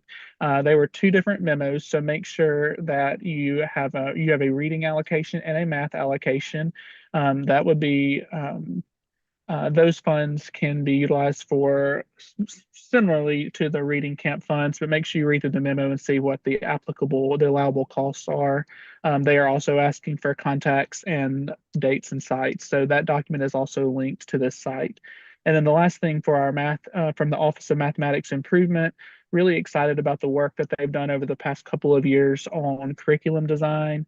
In the past, this was really a necessary component for summer math camps because we didn't have math coaches in as many buildings or math regional partners. As we've continued to build and are excited for continued growth to have math coaches in every building, I would encourage you to bring those partners to your planning team and make sure you look at these curriculum and make sure you keep your students' individual needs in mind as you're planning for your summer reading and math camps. And then the last thing on this slide is just that we are having office hours later this April. If you have any other questions, of course, you can email me anytime for personal questions. But if you want to maybe talk to a few other people who may have similar concerns or similar questions, we'll have those virtual office hours and you can register in PowerSchool.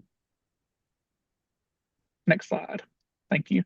The other piece for kindergarten through fifth grade that we are really, really super excited about, and I'm so glad that Misty Wilson, you were able to see her face earlier. If you haven't met her or Nikki Johnson from the Office of Mathematics Improvement. They are fantastic individuals. These two sections really are trying to be as cohesive as possible in the implementation of the Literacy Act and Numeracy Act, especially where they coincide together. And so one of the ways that the Office of Extended Learning partnered with them was through the way that we collect information in regards to attendance and data in Power School for summer learning. So we are, for kindergarten through fifth grade, in Power School Analytics and Insights, I am happy to report that it looks really similar to last year. So I know my first week on the job last summer, that this was something that was brand new for everyone. And I really appreciate and thank you for sticking with it, because we know that the data that's collected from Power School is really, really crucial. And sometimes, when we've all been in the seat where we feel like we're collecting data for data's sake, or we feel like we're just doing something because we have to. This is not one of those things. So when you have teachers and administrators who are kind of digging their heels into Power School, I would encourage you to remind them that this is not just for the sake of data collection, that the information that we collect in Power School is really extremely useful for reporting to our legislature, for reporting outward to the public. And in fact, I think that Stacey Royster will mention this later, but we are now worldwide known for the way we use Power School to inform and drive our instruction. So please continue to do that. So back to the slide, the three sections that I mentioned work together to create a video presentation, a slide deck, and a one-pager with all the links you need. As you get ready for rostering students into Power School SIS to move them over to Analytics and Insights, there are some great best practices that Stacey Royster and her team have put together for you. And we hope that we consolidated it down, and we really tried to streamline the process to make it as easy as possible on our districts. We don't want you having to take attendance for math and reading if we can just do it once and count it for both counts. So we really worked hard to try to streamline that process for you. All of that information is located in the Google folder, or you can email me and I'll be happy to send it to you. It's all over our website and ARI's website, and OMI has been sharing it as well. So let us know if you have any questions about that. That's kindergarten through fifth grade. Next slide talks about our secondary students. So if you are one of those secondary people that raised your hand earlier, like Dr. Shields mentioned, we have not always had, I won't say that. We are looking at revamping how we do secondary summer school practices. How about that? We know that as we learn more about what students need in the summer, even at the secondary level, that we want to continue to modify and revamp how we're doing things. One of those things is in the way we collect data. So in the past, you have used a JOT form for several years now, and the information that we collected was pretty intense. And if you're one of those secondary people who have been through that process, you know how long it took. And so we are trying to, again, make this as easy as possible and take the information that we need. And so one of the things that we're doing is for our secondary people, we are getting rid of the JOT form and we're moving it over to Power School Analytics and Insights, just like our K-5 students.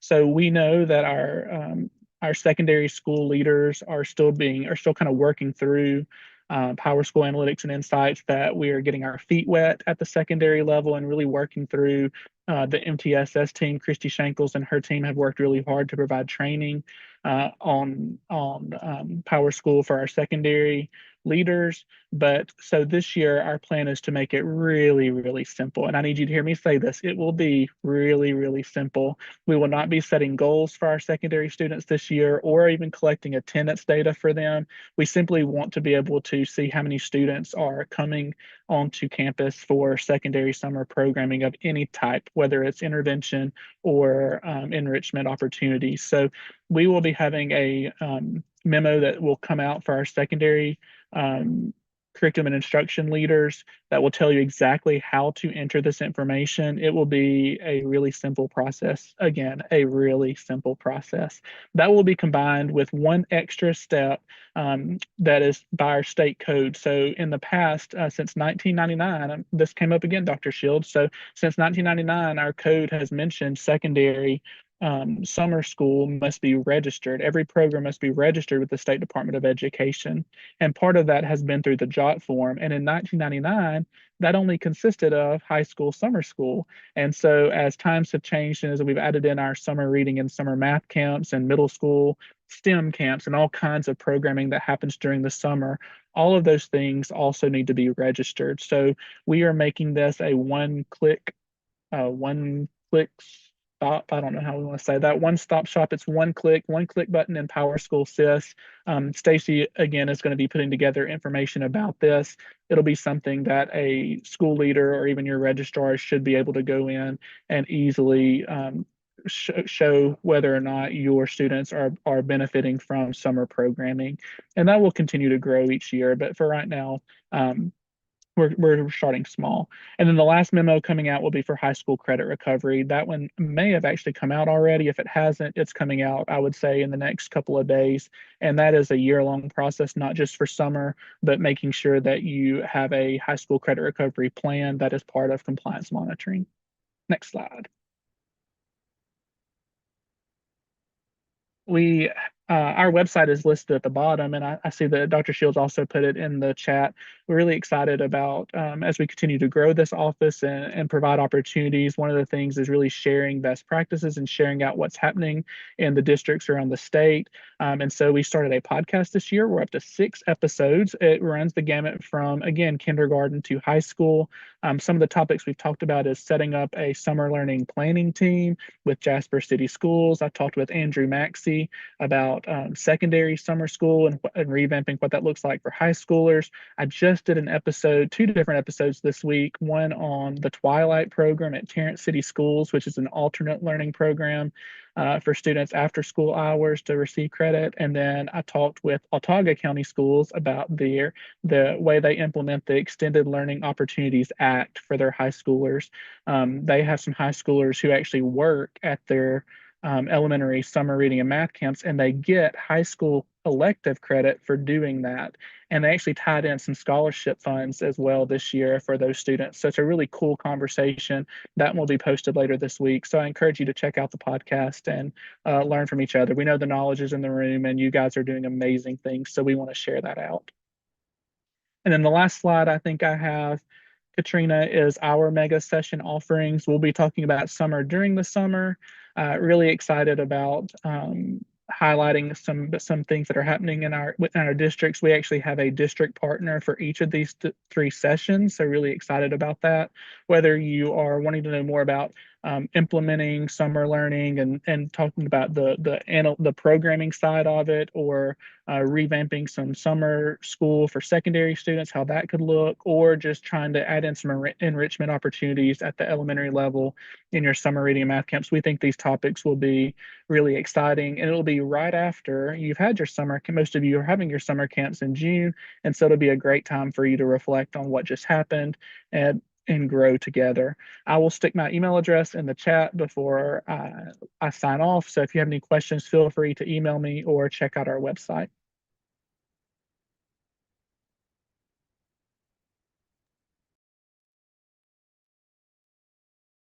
Thanks, Jeff. And with that, we figure you probably need a little stretch break, maybe to refresh your coffee, check an email, or just, get out of your seat for just a second. So we're going to just take a 10-minute stretch break.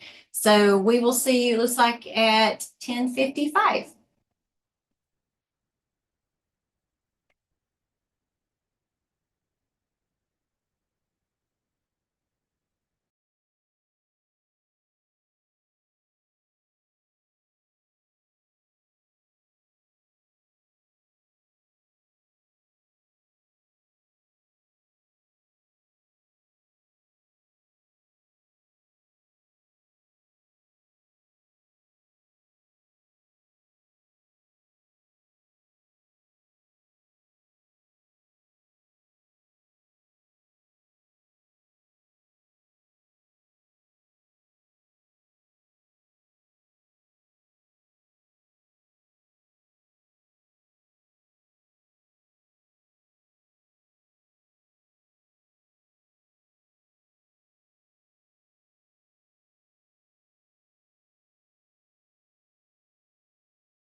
Yeah, I think we're all coming back. I'm starting to see some pictures.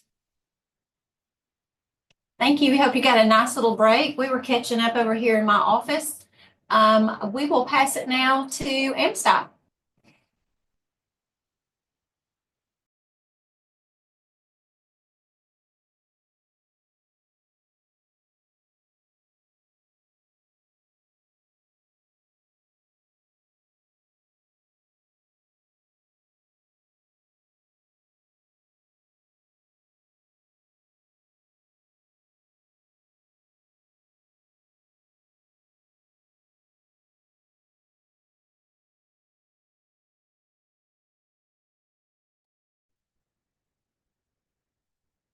I think I'm going to take this show on the road until one of our AMSTI folks, since we're a little ahead of schedule, and we know people like us a little bit better when we finish early. So thank you, Katrina. So a couple things we wanted to make sure that you are aware of is to join us for our newest professional learning opportunities, serving those math teachers, math coaches, and those grades 3 through 8. We're calling this, who's the middleman? Really looking at those area models. Once again, we're really thinking about how we can continue to extend this great work that we're doing with our younger grades and moving this up through the middle grades. So please let us know if this would be something you would be interested in. Let's go to the next slide. Now, I don't know how many of you have played with this yet, but it is kind of amazing. So this is a way to teach geometry with these VR sets. And I know at several of the CNI meetings, I think that was the last time we let, you go in and kind of play with that so you can see what that would look like. But we have had so much fun. The participation has been even better than we had hoped. We're really, really encouraged with the data. But if this is something that you would like to look at or maybe grow in your district, please reach out to us. We put a link and a QR code if this is something you would like to look into. It is awesome.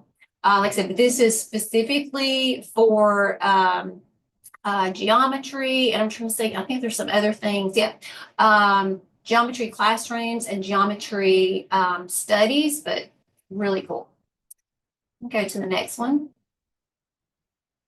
Math Nation, we've had this now for a few years. This is that free Algebra 1 curriculum. We were very, very fortunate to get a grant. So we meet with our friends very regularly. I think we're honestly like weekly to really watch the data to see how many of our schools are using it. So this would be an opportunity for you to join our third and our final cohort to get access to these materials and use them with your Algebra 1 teachers. If you have any questions about that, you need to contact us, specifically Kathy Jones with AMSTI, and then there's a contact for West Ed to begin the participation.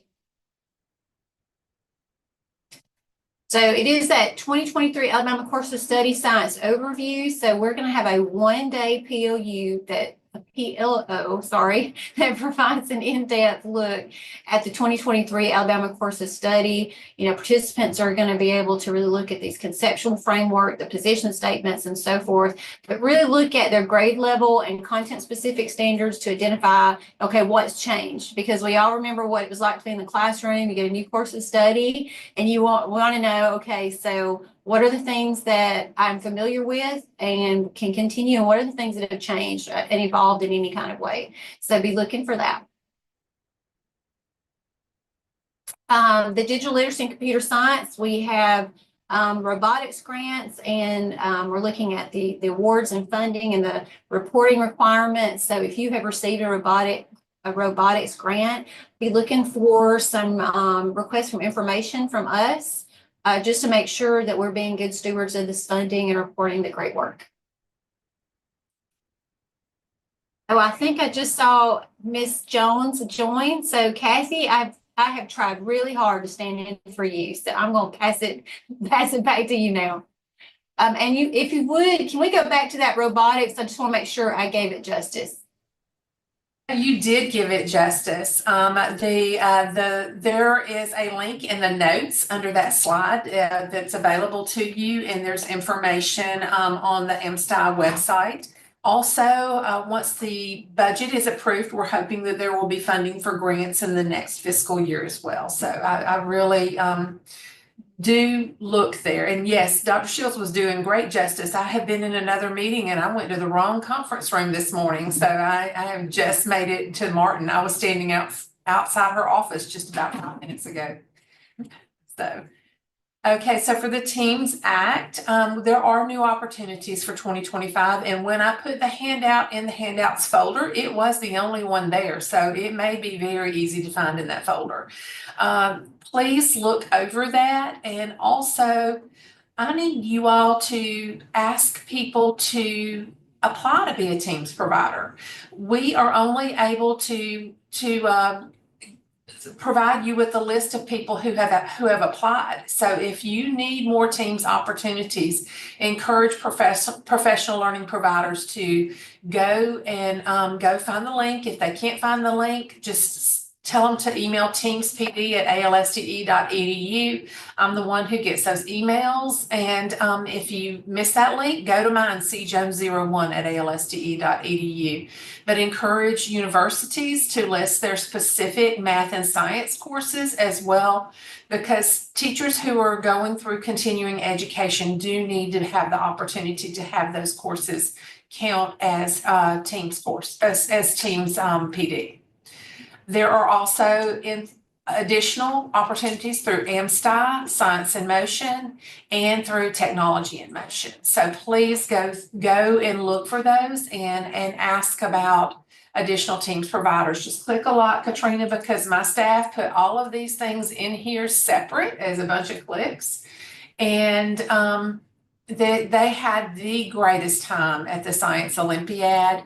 AMSTI, it has a lot of volunteers in the regions, and just to let you know that we love working with kids and we love working with your kids. So encourage your students to take advantage of the opportunities that are afforded them through the Science Olympiad.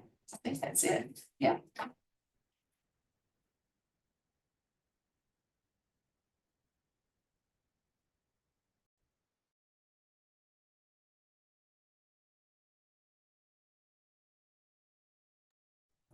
I think this one actually is me, because I know Dr. Garner and several others are up in North Alabama going through the Youth Aid the Youth Aid mental health training. I'll get it in a minute. So that they can be trainers in first aid youth mental health. So I told him I would be more than happy, because we've got here 3 times, so we were really good at covering each other today. So you can go to the next slide. Dr. Garner wants me to remind you that they have office hours. They have them on the 16th. And this is just a time to be like, hey, you know, I got this question, or, you know, we had a lot of questions about TSI schools and ATSI schools and what kind of things that the Office of School Improvement can do for you. As the former coordinator of the Office of School Improvement, it makes my heart soar to see all of these beautiful faces around this map. Many of you I have known. I cannot believe I've been at the department 10 years, and I think we had 5 faces on this map, you know, a few years back. So to see so many people near you from your communities that are able to come and support you. So please reach out to them. There's so much that they do. The Office of School Improvement and MTSS work really, really closely together, because the work is so similar as what are those things that we can do to support you. And sometimes, yes, it's coming to a school and saying, okay, so you're trying to figure out how to put the pieces together, and you just need a thought partner. Sometimes we do that. If you're a new curriculum director, you know, and those of us who've been in that seat, I was teasing Auburn Group yesterday. I remember when I was a brand new curriculum director, and I walked in the office, and the only thing that was left in the office that preceded me was a chair, not even like an office chair, but like a plastic chair. And I immediately started reaching out to many of you that are in this room right now to say, teach me your ways. And really learning that I could be a lot stronger, as Bonnie Short said earlier, just knowing that I can be better when we are better together. So they do a lot of things around certainly achievement and growth, that they help you with your, you know, attendance, looking at that. A lot of work around like trauma-informed leadership and teaching and de-escalation and behavior and classroom management and those sorts of things, looking at the graduation rate, our college career readiness rate. And so obviously they're working really closely with Sean Stevens' team and Career Tech, and then really looking at how to grow and progress towards EL proficiency. If you are new in your role, so let's say you are a newbie, and Katrina and others, do we have anybody that this is your first year as a CNI person? Let me look and see. Okay, I'm starting to see a few. I'm looking, okay, I don't see as many. Okay, good. But if you are new, or let's say you have moved into this role from maybe another one, and you serve a school that is a TSI school or an ATSI school, the Office of School Improvement have created a document that really says, okay, this is what this means. It's that second one you see in the little box, the differentiated support one. And these are the things that the school should be doing. These are the things that you as a district leader should be doing to support them. And then it says, hey, this is the stuff the State Department's going to make sure at a minimum that they're doing to support you. So just a bunch of different resources. Their website is awesome. Also a new one as well. You can go to the next slide. So speaking of that, by federal law, the ALSDE is required to identify these CSI, ATSI, and TSI schools. So in the fall of 25, there is going to be a re-identification of some of these schools. So we're watching that closely. There's a hyperlink to Alabama's ESSA plan so that you can be informed about that. Now, I do remember, for time's sake, like I said, we hid a number of slides, but Dr. Garner and his team have a bunch of hidden slides in this slide deck that really lay out what that means for each of those. And they created just some great graphics just so you can kind of see it in your head, what that means. So make sure you go back and look at that, particularly if you serve a school that is an ATSI, TSI, CSI, priority school, and the others. OSI is a really interesting group because those little faces we saw, they drive anywhere between 2 to 6 hours a day. And that's their job, is to be in your schools every day, to be a support system to you. So please reach out to them. That is their job. Is sometimes it's just to be a listener, and sometimes it's just to help you get started. This is I think we've shared this a number of times, but I know this is really helpful, particularly as we're looking at perhaps new identifications. Remember, some of these identifications change each year. So the priority list, which was formerly the failing school list, that is a yearly identification based on those schools that excuse me, have a D or an F on the state report card. So this is just like a little cheat sheet. So you can see what that looks like, how long, what kind of support you get, and what the exit criteria is. And then we hyperlinked it to, if you need the language, this is where you find it. Much of what we do at the State Department, yes, Carissa, it is. And Dr. Garner would have my head if I did not say that. That is their running statement. The Chick-fil-A, someone told OSI, it was one of the reflection, you are the Chick-fil-A. Yes, it is definitely their pleasure to provide support to you. Thank you, Carissa. But so much of the work we do is predicated on the constructs of the 5 domains of rapid school improvement, which I think is the next slide. And many of you have participated in our transformation academies that we did for principals. Those were so popular and so successful. And then my district friends in the room, you were like, well, what about us? And then we're like, okay, we'll do a district transformation academy. And it was just awesome to have a year with these district folks really kind of thinking through all the awesome things that they're doing in their schools, and also the things, that keep you up at night. And so those 4 shifts, those 4 constructs are the turnaround leadership, talent development, instructional transformation, and culture shift. And I think what really separates so much of this research, maybe with some other things, is that one that you see on the very top. Because a lot of times when you talk about your ACIPs and that sort of thing, we're focused on what the teachers are doing, what the kids are doing. I love this one because it's looking back at us. What is that leader in the school doing? And so we know a number of you use these 4 domains as part of your ACIP initiatives, that you are creating those as your main goals. But you will hear, and I know you've heard this language a lot, but it has been very helpful for us to make sure that we're looking through the lenses of those 4 pillars. Thank you. Hey, and Carissa, if you do not mind, do you mind unmuting and sharing just a little bit about that PLC?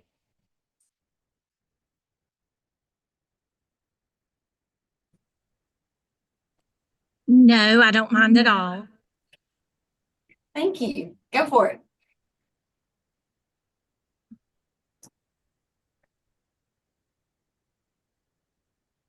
I don't hear you, Carissa. Will you tell them a little bit about that PLC? Now to kill the echo. Hold up. We have a little echo. Okay, it's better. Can you hear me? Yes. Okay. Yes, we can. Yes, we can. Perfect. Perfect. Thank you. So we are hosting an instructional coaching PLC. It started with our governor's turnaround schools, but we are opening this up to any instructional coaches that are specifically serving grades 4 through 12. And so it's not necessarily for math coaches or for reading coaches that are being supported by ARI or AMSTI. These are just instructional coaches that might have been hired just through their district and are providing support for all content areas. And we are 2 sessions in, and it has been really, really powerful. And we're using the Alabama Coaching Framework to guide our PLC and our learning. So if you are interested in being a part of that, you can just reach out to us and we will get you all the information. Thank you.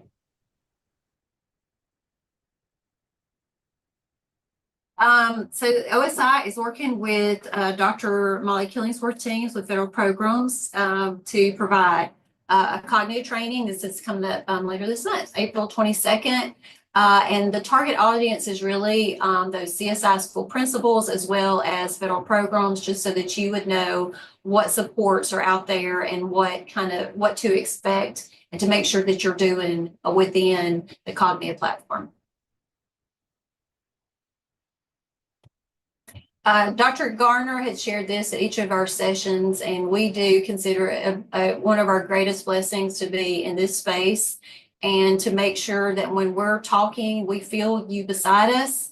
And that's why it's so important for us to be in your spaces and to make sure that we're keeping what brought us into this work to begin with, that is always close to us. And this is a Jimmy Costas. We are blessed every day with the opportunity to help change the course of someone's life with our words, our actions, and our belief in their abilities. By changing our perspectives, we can change lives. That is certainly a mantra that each of us have with the department. And I really appreciate Dr. Garner and OSI's vision to just say, how can we help? What you got? What you got? So thank you so much. And thanks, Carissa. I think up next, I am going to pass and I'm going to scoot over a little bit so they can see you. I'm going to pass stuff over to Sue Ellen Gillen for EdTech. Hi, everyone. I'm Sue Ellen Gillen with Educational Technology, and we're going to start this morning with a little interactive activity, and I'd like for you to put this in the chat. As you look at your screen, these are all of the programs that Educational Technology is able to support. And Jeff, we're going to hold off just a second on that link. What we're going to do actually is I want you to place in the chat that which of the programs you see on the screen is your favorite and why. And I want you to place that in the chat, and you can choose any program. At the end of this session, I'm going to go through with our team, and we're going to randomly select from the comments a winner for a gift card that we're going to send to you, a digital gift card for all of, and Dr. Maven, I see that you put ATIM in because he is one of our ATIM specialists, but I want you to indicate which program is your favorite and why. So we'll give you just a minute to add some comments in the chat, and we're going to randomly select an individual from the chat to win a gift card. So let's see all of the things that you love about educational technology programs. Oh, I love that someone mentioned Alex. Love that there's Power School training and Schoology that works with Stacy's group. Absolutely. ATM, we love to see the professional development that our ATMs provide. Technology in Motion is a great program. I love that you guys are providing a lot of feedback as to what we are able to support. AETC is one of our great conferences. E-rate. E-rate. Someone said terrifying. E-rate. Someone said E-rate. Oh my goodness. I didn't know anyone would ever say E-rate. Brad is going to be so excited. They said E-rate because it's terrifying. Oh, E-rate because it's terrifying, but Yeah. because we can support you in that very complicated process. So hopefully our team, you feel supported. So thank you. Keep adding that. Keep adding those comments as we go through. Oh, I see Access Virtual Learning. Yes, we provide a lot of support through Access for all of our districts across the state. So you guys keep adding those comments. And like I said, at the end, we're going to notify you with a private message, as well as put on the group chat who won the digital gift card. So next slide, please. Now, usually we begin with or end with a tech tool, and this time we're going to start and begin with a tech tool. Now, I'm going to have to give you a new code, Jeff, because of the time frame since the last one I gave you. If you are on the slides, you can click the buzzin.live.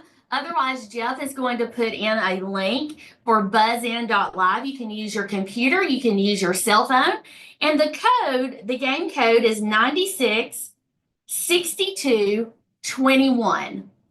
966221. And so you guys will join. This will be another opportunity. I feel like Santa Claus, or maybe a talk show host or a game show host. I'm going to give out prizes. Let's make a deal. I'm not sure. Go ahead and join.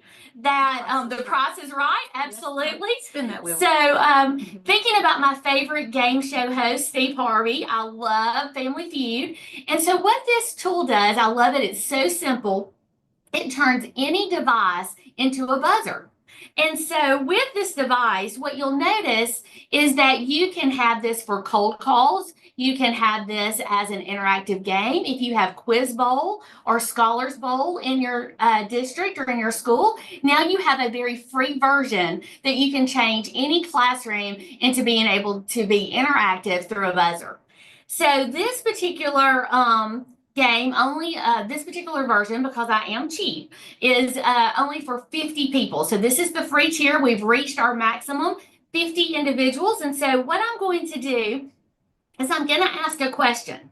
When I ask this question, I'm going to unlock the buzzers, and the first one to buzz in, I'm going to ask you to either unmute or place in the chat the answer.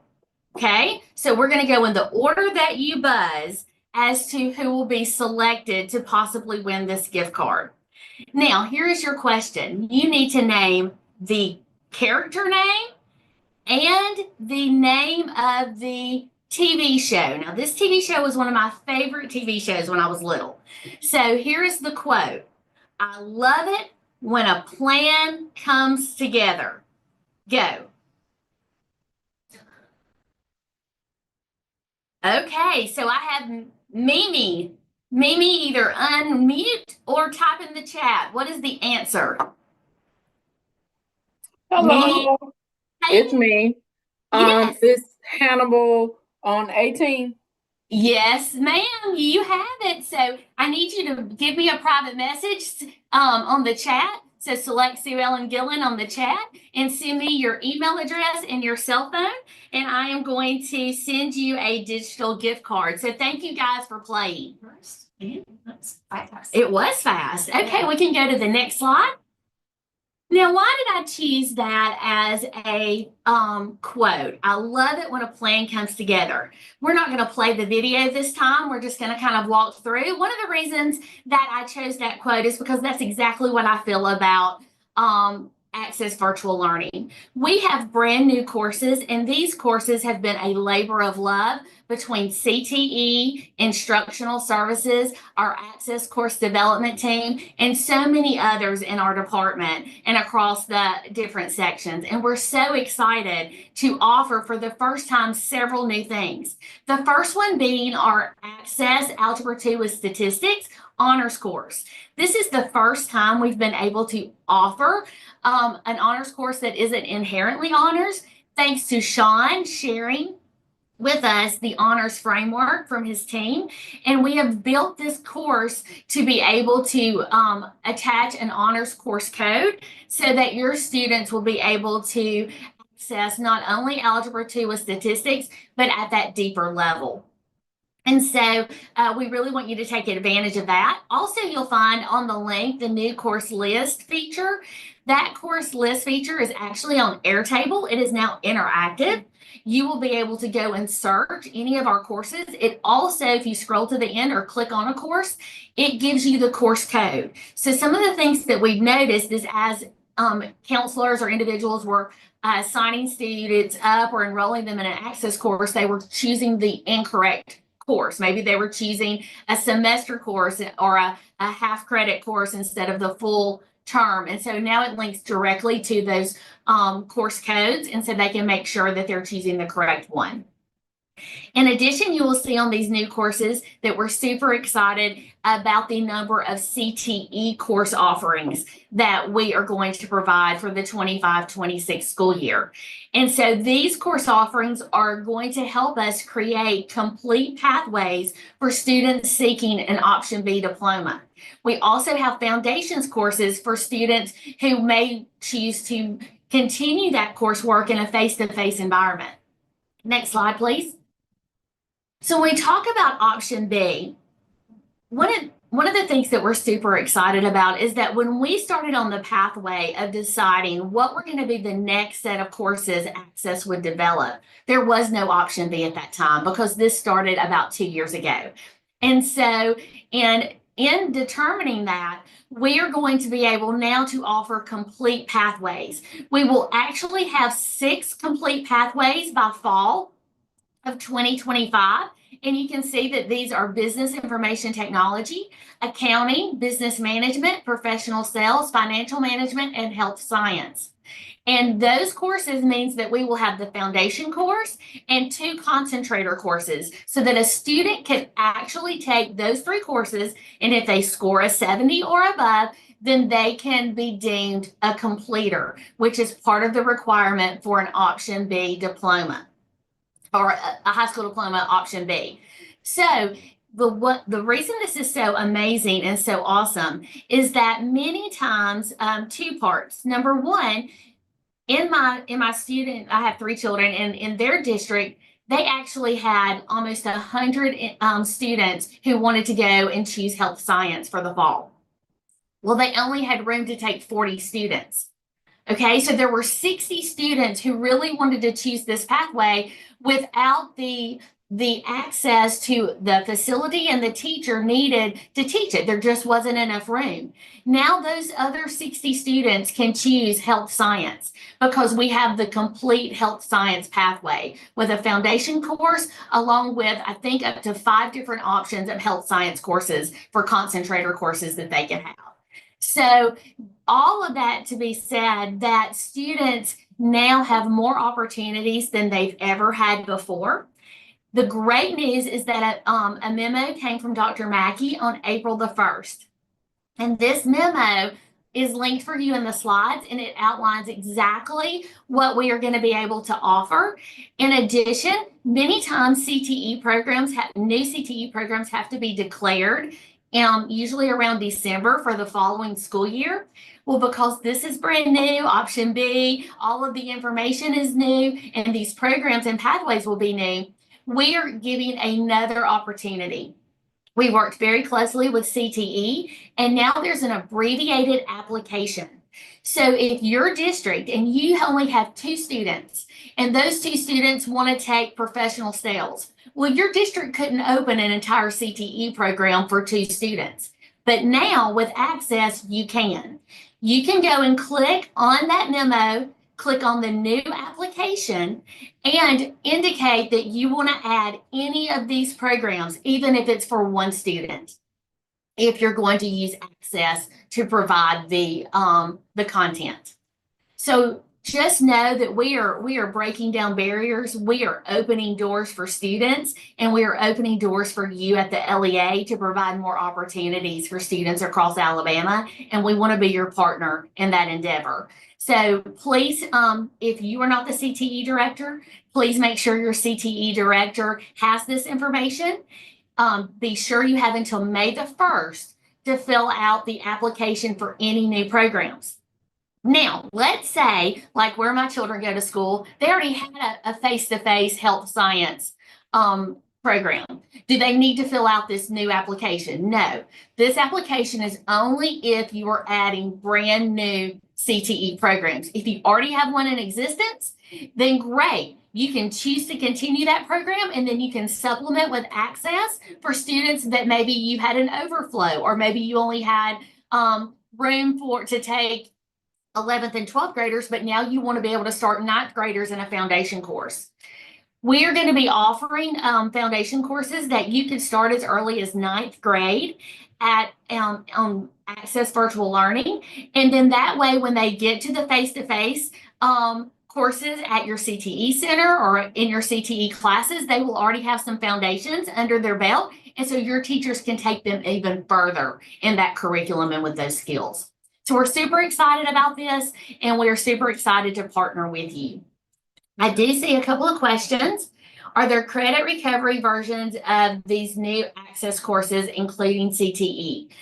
So we are still honestly building courses right now. So there will be credit recovery courses, but there will not be credit recovery courses for honors courses. And there our course development team is still working on those. So we'll have that information out around the fall. As far as credit recovery for CTE, I'm not sure about where that is in the process, but I can check on that to provide that information a little bit later. And do we have to add these programs at this time, or can we do this later? We do not have any students in these programs. So here's the thing. Right now, if you think that you may have one student who is going to need this program next year or interested, this application does have to be completed by May 1st.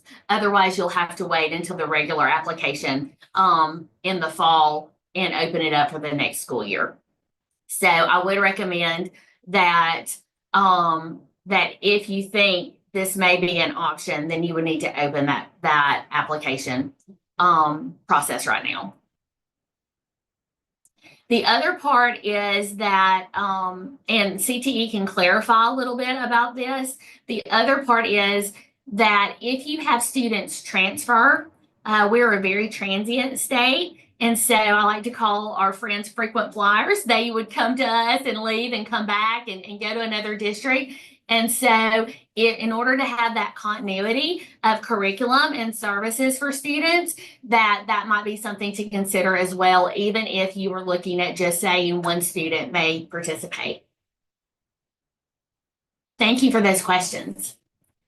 Keep the questions coming. We'll be happy to also use that link that was on the slides or the QR code to ask any additional questions, and we'll be sure to provide those answers on the document. Next slide, please.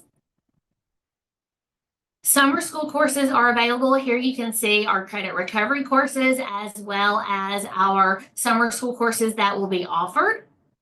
Now, please know that in addition to the summer school courses on the next slide, you will also see that we have our franchise model.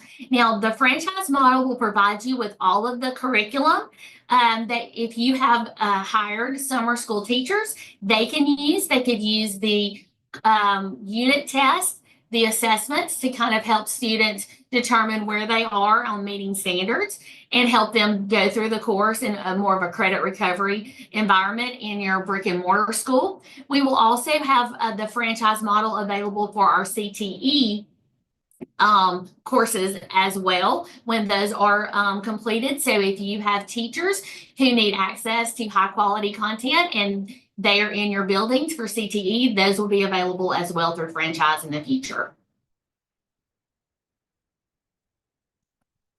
We are super excited about ALEX. ALEX has had a facelift and a remodel, and so we are in phase 1 of that. And so with ALEX, you will notice that it has a new interface. We have the course of study standards embedded. We also have a lot of new features that are coming along, and with those features include, and I have my notes here, I had to put them on my phone. With those features after phase 1, we also have phase 2 coming. Now with phase 2, you're going to have a lesson plan builder.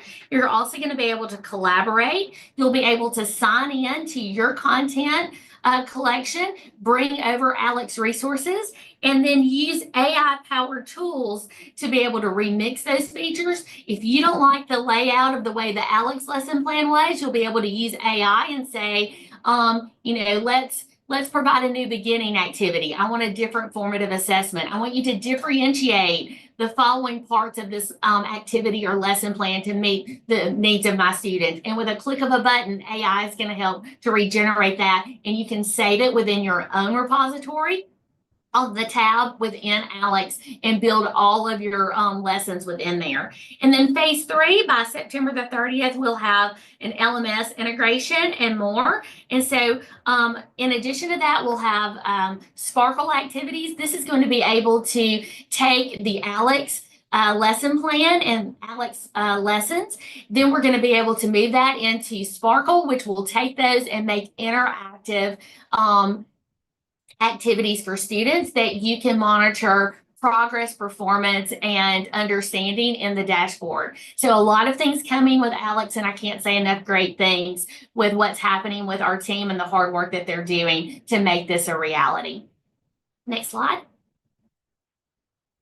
On the previous slide, I do want to say there is a link to a video, and so it will explain all of those features and kind of give you a live demo of what that will look like on ALEX. We also have the 2024 Social Studies course of study, and we have unpacked standards available along with a QR code to always sign up for the ALEX newsletter, where you can find out all of the great and wonderful things happening with ALEX.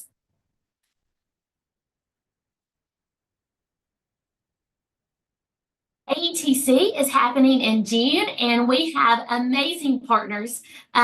We are partnering with Special Education Services for their AT pre-conference, and we are also partnering with Stacy and her team for the Power School Conference. And this conference is $140, the registration fee, and that is until April the 15th. But with that $140, you get access to hundreds of sessions, 60 or more just Power School. Now, the Power School University is about 2,200, I think is what Stacy has said. And so you can tell that we are a great deal. So if you have anyone who is new to Power School, if you have counselors, administrators, Power School admins, please, please, please consider signing them up. But the early bird registration is only until April the 15th. You can, of course, register after that, but the price will go up. During AETC, we always like to recognize our Chiquita Marbury technology innovation winners. These individuals are anywhere from technology coaches, administrators, teachers, district technology coordinators. We are taking nominations until April the 11th. So I want to encourage you to please, please, please nominate those amazing individuals in your district. It is a great opportunity to share their knowledge and expertise with the entire state, for them to get recognition for the amazing work that they're doing every day in your districts. And also for you guys to share that through social media and news outlets of what is happening that's really good work in your districts. I think as of yesterday, we only had about 20 people nominated for all of the positions together. And so right now, if you go ahead and get those nominations in, your person has a really good chance of winning, because like I said, I think even one category had no nominations. So please, please, please consider to complete that nomination form. Alabama Technology in Motion is always leading the way in tech integration and professional development, and they are doing great work across the state. We're so excited about our partnership with the regional in-service centers to provide this amazing STEM PD. And so if you are ever wondering about how you can get PD brought to your school or your district, please reach out. Click the link on ATEM PD opportunities or visit their website, along with e-learning, which is online PD courses at any time during the day or night that you can get those PD hours needed. And courses do have a scheduled start and end date, so please check out that course listing. And that's all for me. And I'm going to go with my team and check out all of those great responses and find our winner for that gift card. Now we have one quick question. Okay. Yes, and she sent us her information. So we just got a question, and I think this is addressed in the memo. I do feel like Regis and Kelly or something. But so this question is, will the CTE pathways offered by Access count for our kids as completers if we don't declare that program for our district? Does it count for us if Access has declared it, or do we have to declare it as well? Access cannot declare a program. Only the LEA can declare programs. That is why it is so very important, or that school or LEA, etc. That's why it's so important that if you are going to consider using these Access courses for the students to be a completer and follow that requirement, you need to declare if it's a new program. So that's going to happen at the LEA level. So Access cannot declare that for you. We're just providing that. The same process for the most part takes place. We've just made it a little abbreviated and outside the traditional application process that you've had typically, because we were on that short turnaround time frame and we were trying to get this implemented by fall. And one thing we have addressed too, so if you use another virtual program outside of Access for career tech courses, that does not fall under this same protocol. So that would be completely different. Anything we need to say about that? Yes, you would have to clear all of that with CTE, and you would also have to make sure that there is a crosswalk. CTE would have to approve that those courses are indeed meeting the standards, and so you would have to send all of that in. Now, because we are partnering with CTE and they help us with reviewing and vetting our courses, all Access courses are approved by our CTE department, so they meet the requirements, and we make sure that they meet those standards. But back to declaring those programs, Access cannot do that for you. That has to be the LEA. Yep. But we did make it super easy. So we're very, that was a lot of internal discussions to figure out how we could streamline this process for you. We have to just say huge shout out to Career Tech. I mean, it was a lot of sections to say, how can we make this make sense? And because Access is one of our premier programs in the state and we were able to vet it internally, we were able to turn that around a lot easier than we would be able to do, of course, for external programs. And I see we've got some other questions about Alex that Hannah has jumped on. And if you do anything, make sure you go back to that slide about the algebra with statistics. That video is awesome. I love it. I don't know who did it, but it's pretty incredible. Our content specialist at the University of Alabama with course development created the movie trailer for our new Algebra 2 with statistics. So it's our hype video, our movie trailer. So it takes about a minute. Please watch that. Yeah, and share that with your principals. I would just start with that video. Don't even tell them what it's about. Just play the video. So much exciting stuff we've got going on right now with, and I just have to shout out with all of the wonderful things we're doing with EdTech. We have just put all of this space together to say, how can we all get in the same playground and make sure that we are all saying the same thing and we are providing the things that you need the most. So thank you. And Dr. Anderson, I think you were up and I see some questions coming in, so we'll be addressing those on the side. Right. All right. Thank you so much. I appreciate this opportunity to share with everyone this morning. We are in the throes of ACAP testing, and I wanted to make this statement for those who have building-based math coaches that there has been a request to enable the math coach to provide some support during this time. Now, math coaches cannot serve as a test administrator. They can be a proctor, they can be a monitor. The reason they cannot serve as a test administrator is this. The ACAP is really the sole data point that is used to identify schools as needing either full or limited support. And the math coach being in charge and administering that test is just not a good look. If a school was maybe on the brink and the math coach had anything to do with that administration, we just don't want anything to happen that would in any way jeopardize the math coach serving at that school. So please, please, please, the math coach can certainly serve as a test monitor or a proctor, especially in those schools that have students with special needs that require that small group testing situation. We recognize that all hands on deck are needed. And please know that just in the same way that principals return to their responsibilities, that teachers return to rigorous standards-based instruction, that coaches will too resume their coaching responsibilities after testing each day. Next slide, please. So district representatives, we have a special day set aside that is just for you. Typically, our ANA Day was for school administrators so that they would know, particularly because they were receiving a building-based math coach, they would know what the expectations are for that coach, particularly with regard to the law. And we have found across the state that we really want to be sure that district representatives, that district administrators also are clear on what the expectations are across the state. So every district that have a state-funded math coach should attend.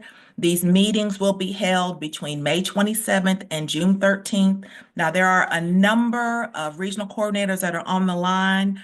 I know that Chanel Chambers, Paula Pounders, Dr. Shay Stroud, Sherry Blackman, and I think Noelle Tillison and Monica Bramlett might be there representing Region 6. I know they've got a crew there together, but please reach out to your regional coordinator. They will communicate all of the details for this meeting. And I will also say that following this meeting at 1 o'clock, we will stay on this link. We have a special session designed for district administrators with regard to the Numeracy Act. This is the third in a series that we've been holding after every CNI meeting. And the focus of this meeting is really on family involvement.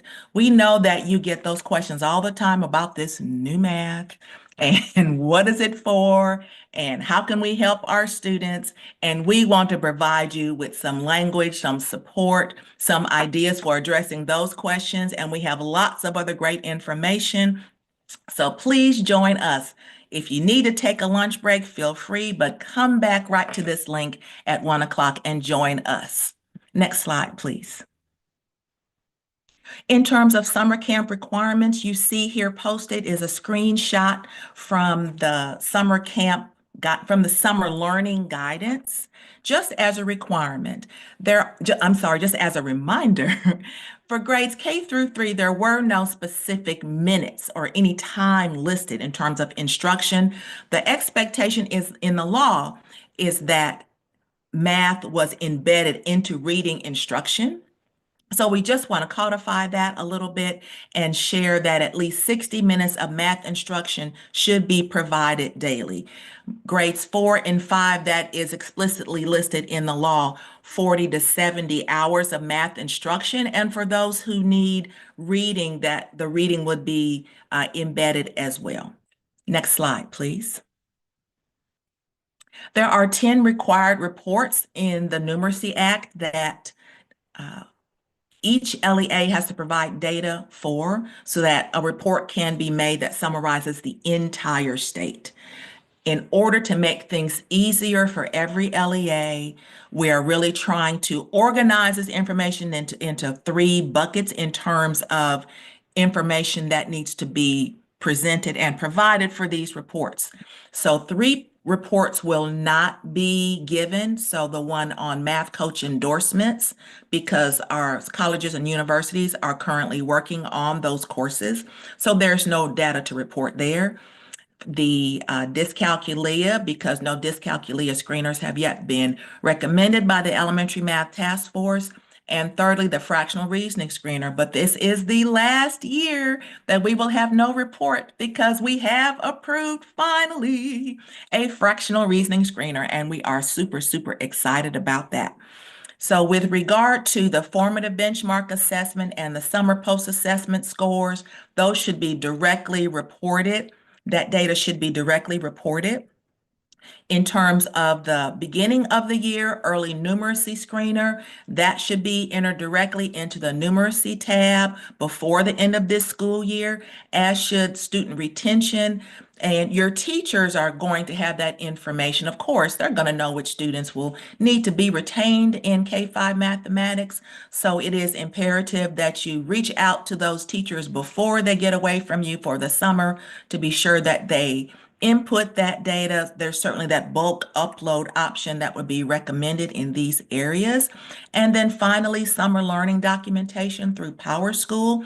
We need to know, as part of the reports that are required by the Numeracy Act, the students that were eligible, the students who were invited to summer school who were eligible, and those that actually attended, as well as summer math camp interventions. Next slide, please.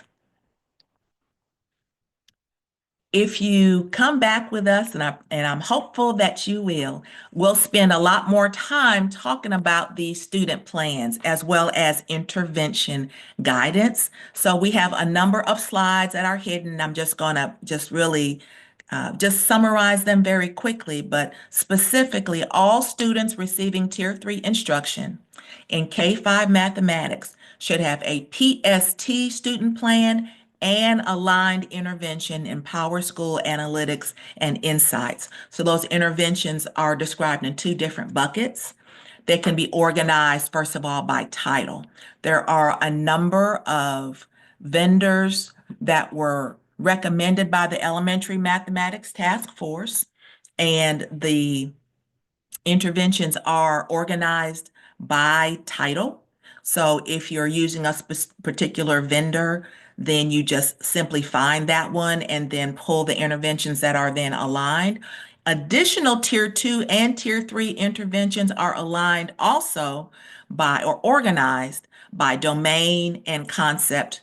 Those are in the intervention bank as well. And again, just to point out the bold type at the bottom of the slide, documentation of intervention attendance and weekly Tier 3 progress monitoring, those are both required for this school year.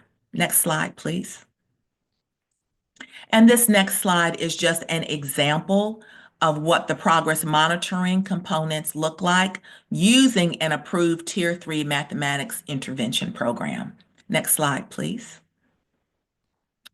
So as you could tell, I am super excited about this fractional reasoning screener. The vendor you can see on this slide is Forefront.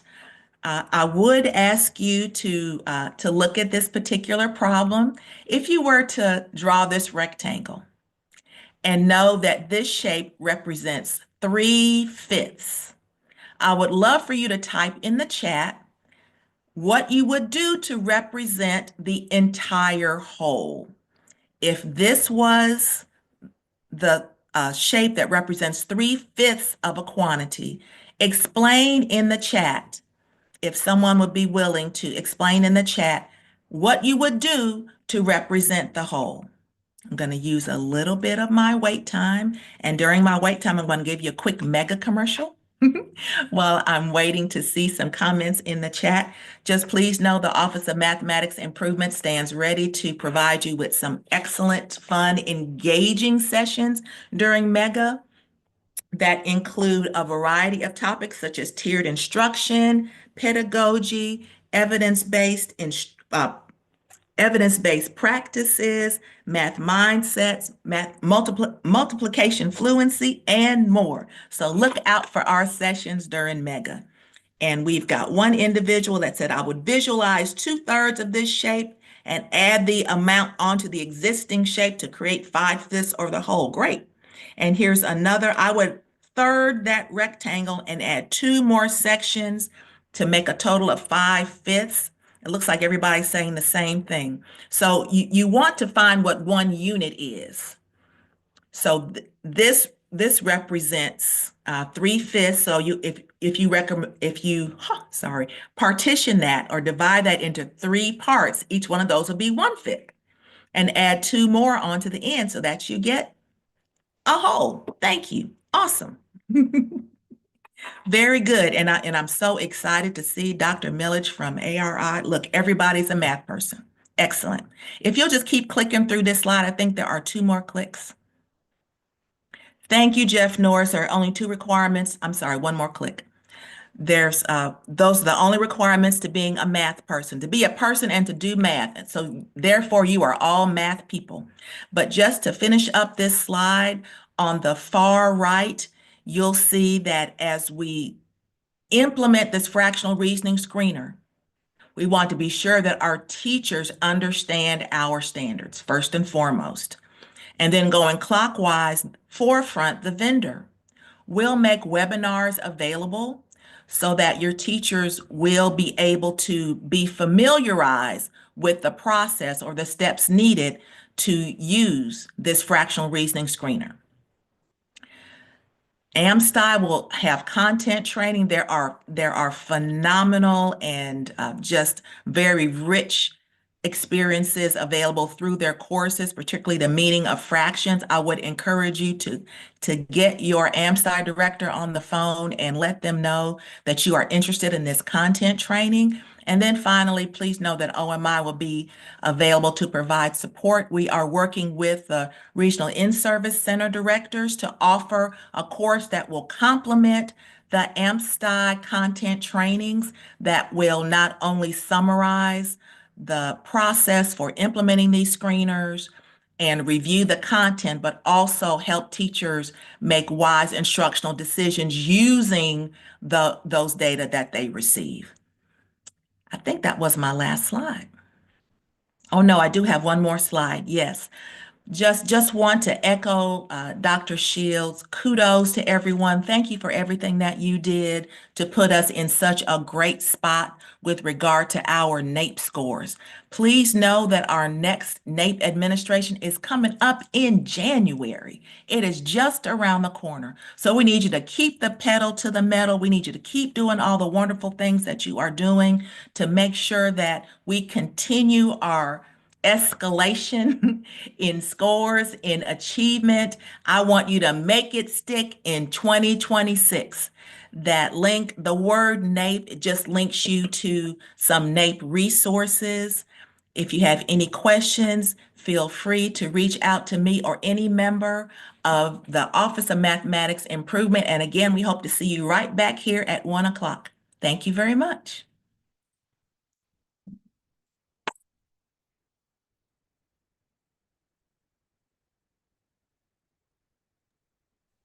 Hi, I'm Elizabeth Newell with Special Education Services, and after all the supports and wonderful other departments have gone through all the resources they have, sometimes you have kiddos that are needing some extra, so I'm here to share some of those updates. We have the Assistive Technology Lending Library, which is accessing potential through assistive technology. This is a short-term loan program for teachers or districts to use. You can use it in decision-making and trying to figure out like what works for a student to access the curriculum.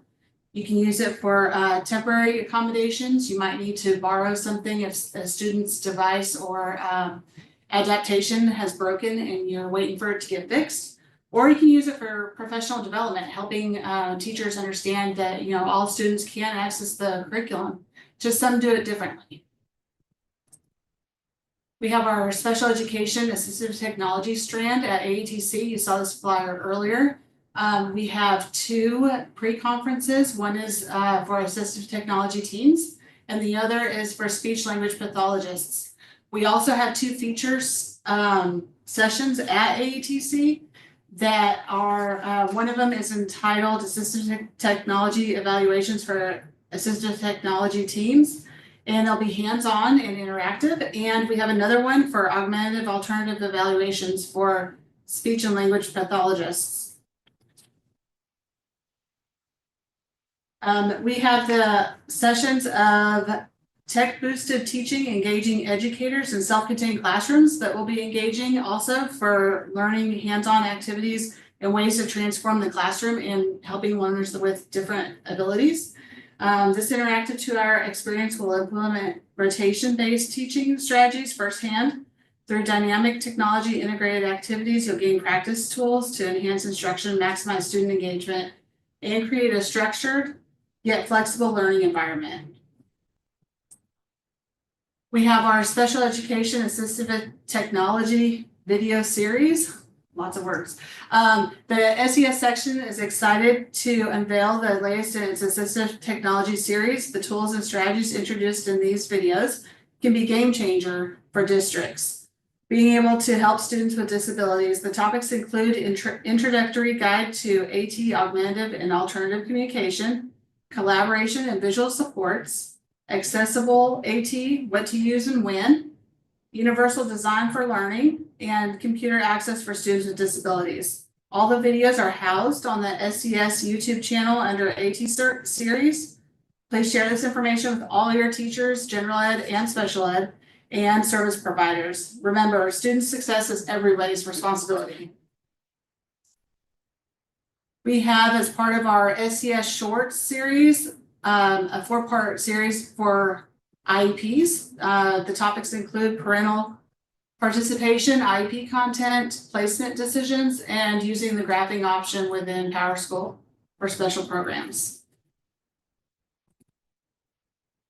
We also have this training for, as we're in the midst of IEP season, helping teachers and LEAs understand that the decision for alternate is just a different path of showing progress. It is not a placement decision. It is trying to make sure that everything that you've tried in the general education classroom for the student is has not worked, and that you have to consider other options.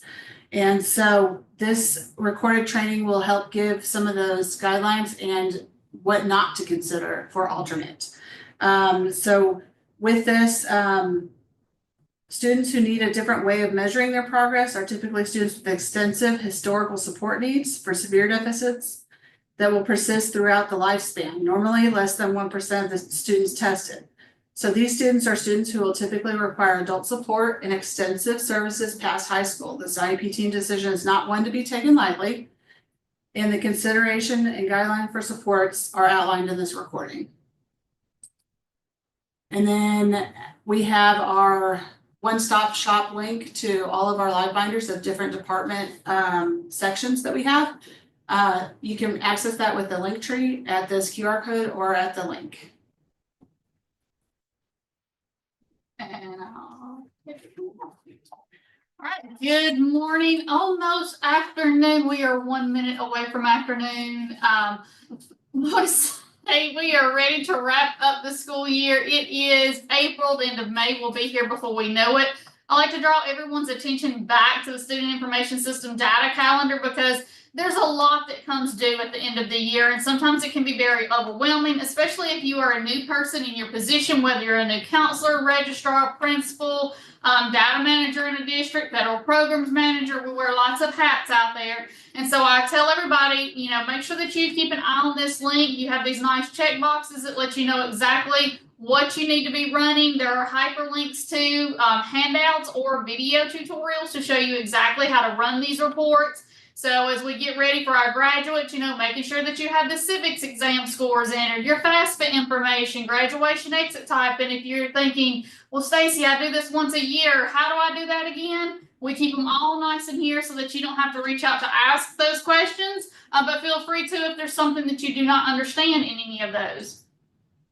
Just also a reminder that we do have the Alabama Power School website where you can go in and see tutorials on all of these. We are currently adding some additional videos to the Unified Insights, Analytics and Insights section for things that'll be coming up due for the end of the year, like how to close out your student plans, how to close out an intervention, how to print any of these if you need to, because we've received quite a few questions about that here lately. So we'll be pairing that with the guidance that you see in some of the memos that are coming out.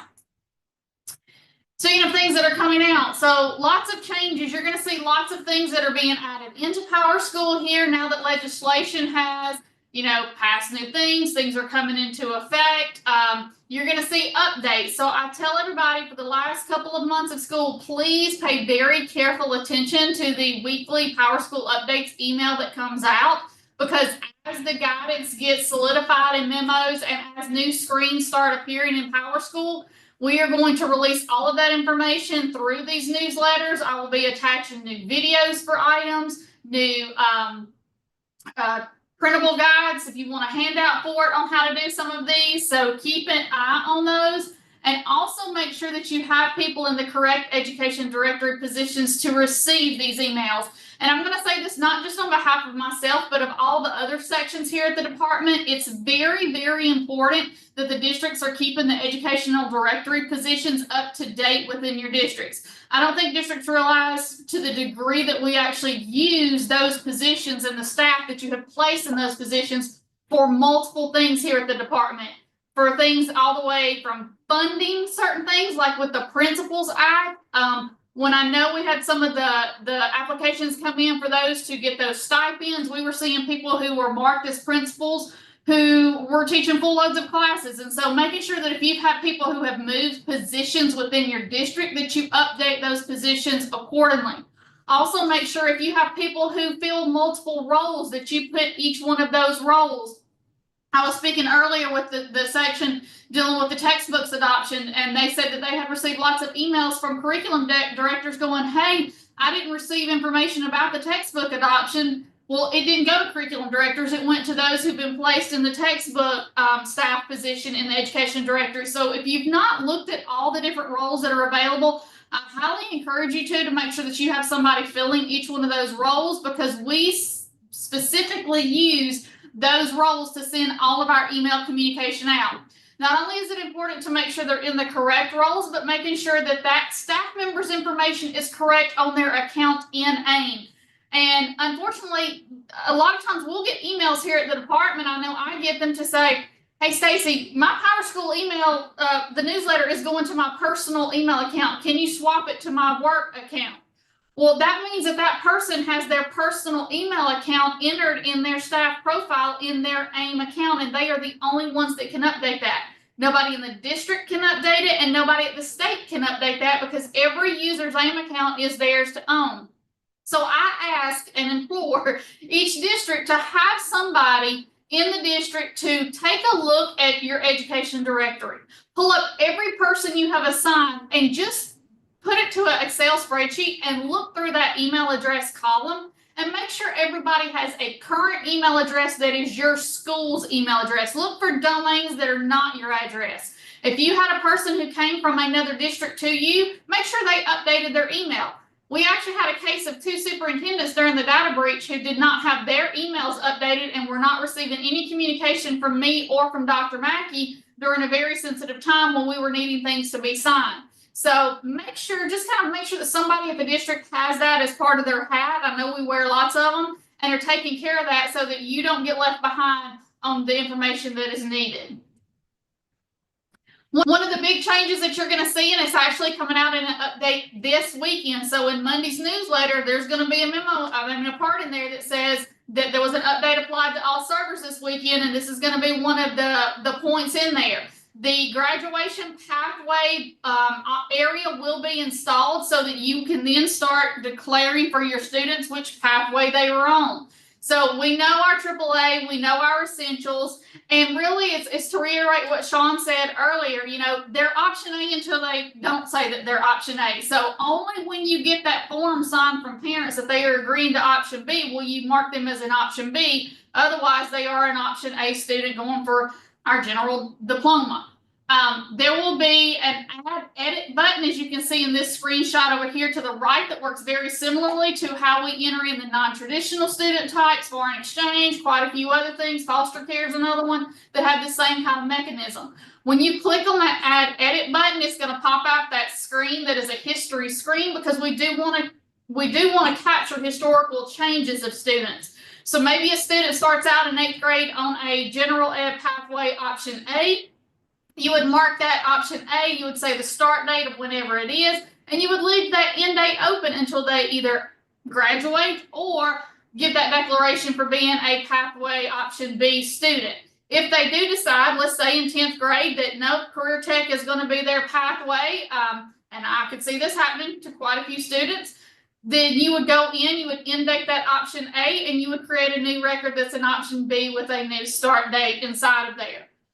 There will be change history applied to this. There will be a enterprise report. We've already got it built and ready. It'll be in Monday's newsletter so that your tech directors or Power School admins can go ahead and download. That will track for you who you have marked and who you have not marked.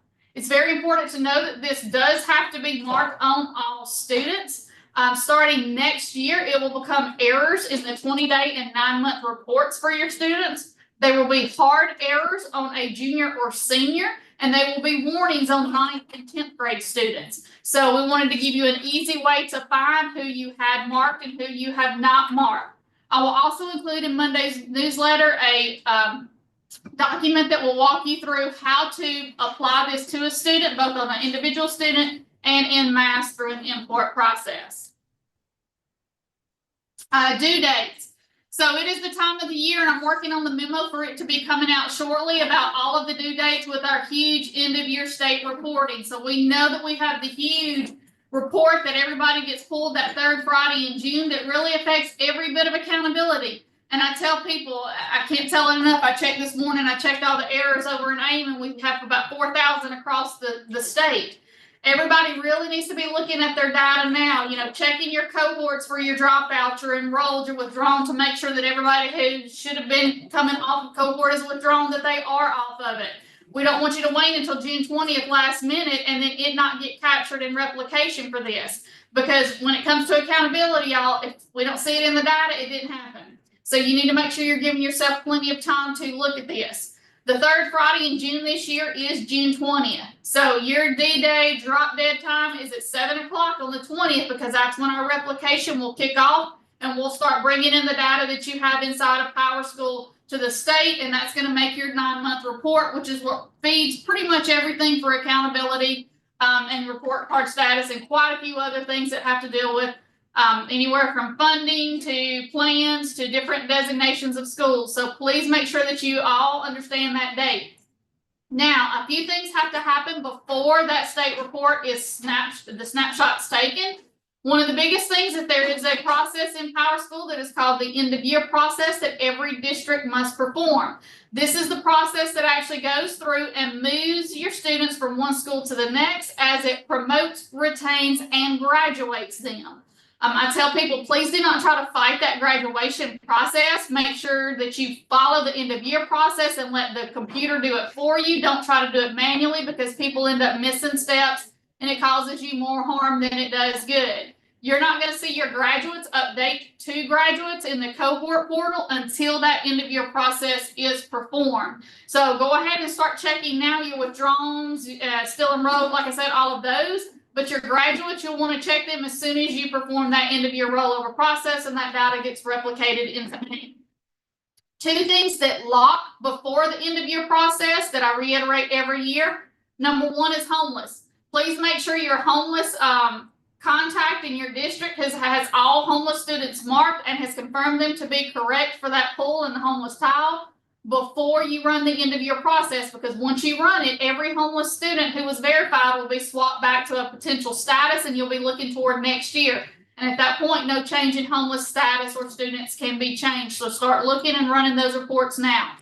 The second thing that locks that cannot be changed after end of year process is ran is your attendance. So I know a lot of times at the end of the school year, your principals and registrars will like to start auditing attendance to see if any mistakes were made, if any mismatches between DAV values, daily codes, things such as that.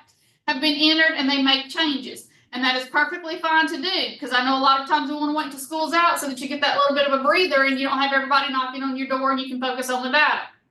If you are doing that, please make sure you have all corrections made and you have refreshed Premier attendance values before June 9th, because once you perform that end of year process, DAV values for the past year will no longer be calculated and sent to the State Department. End of year process turns your DAV values looking straight into next year, and so nothing can be changed after that point. Be on the lookout for the memo, because we'll have lots of updates of everything that's coming out with this data.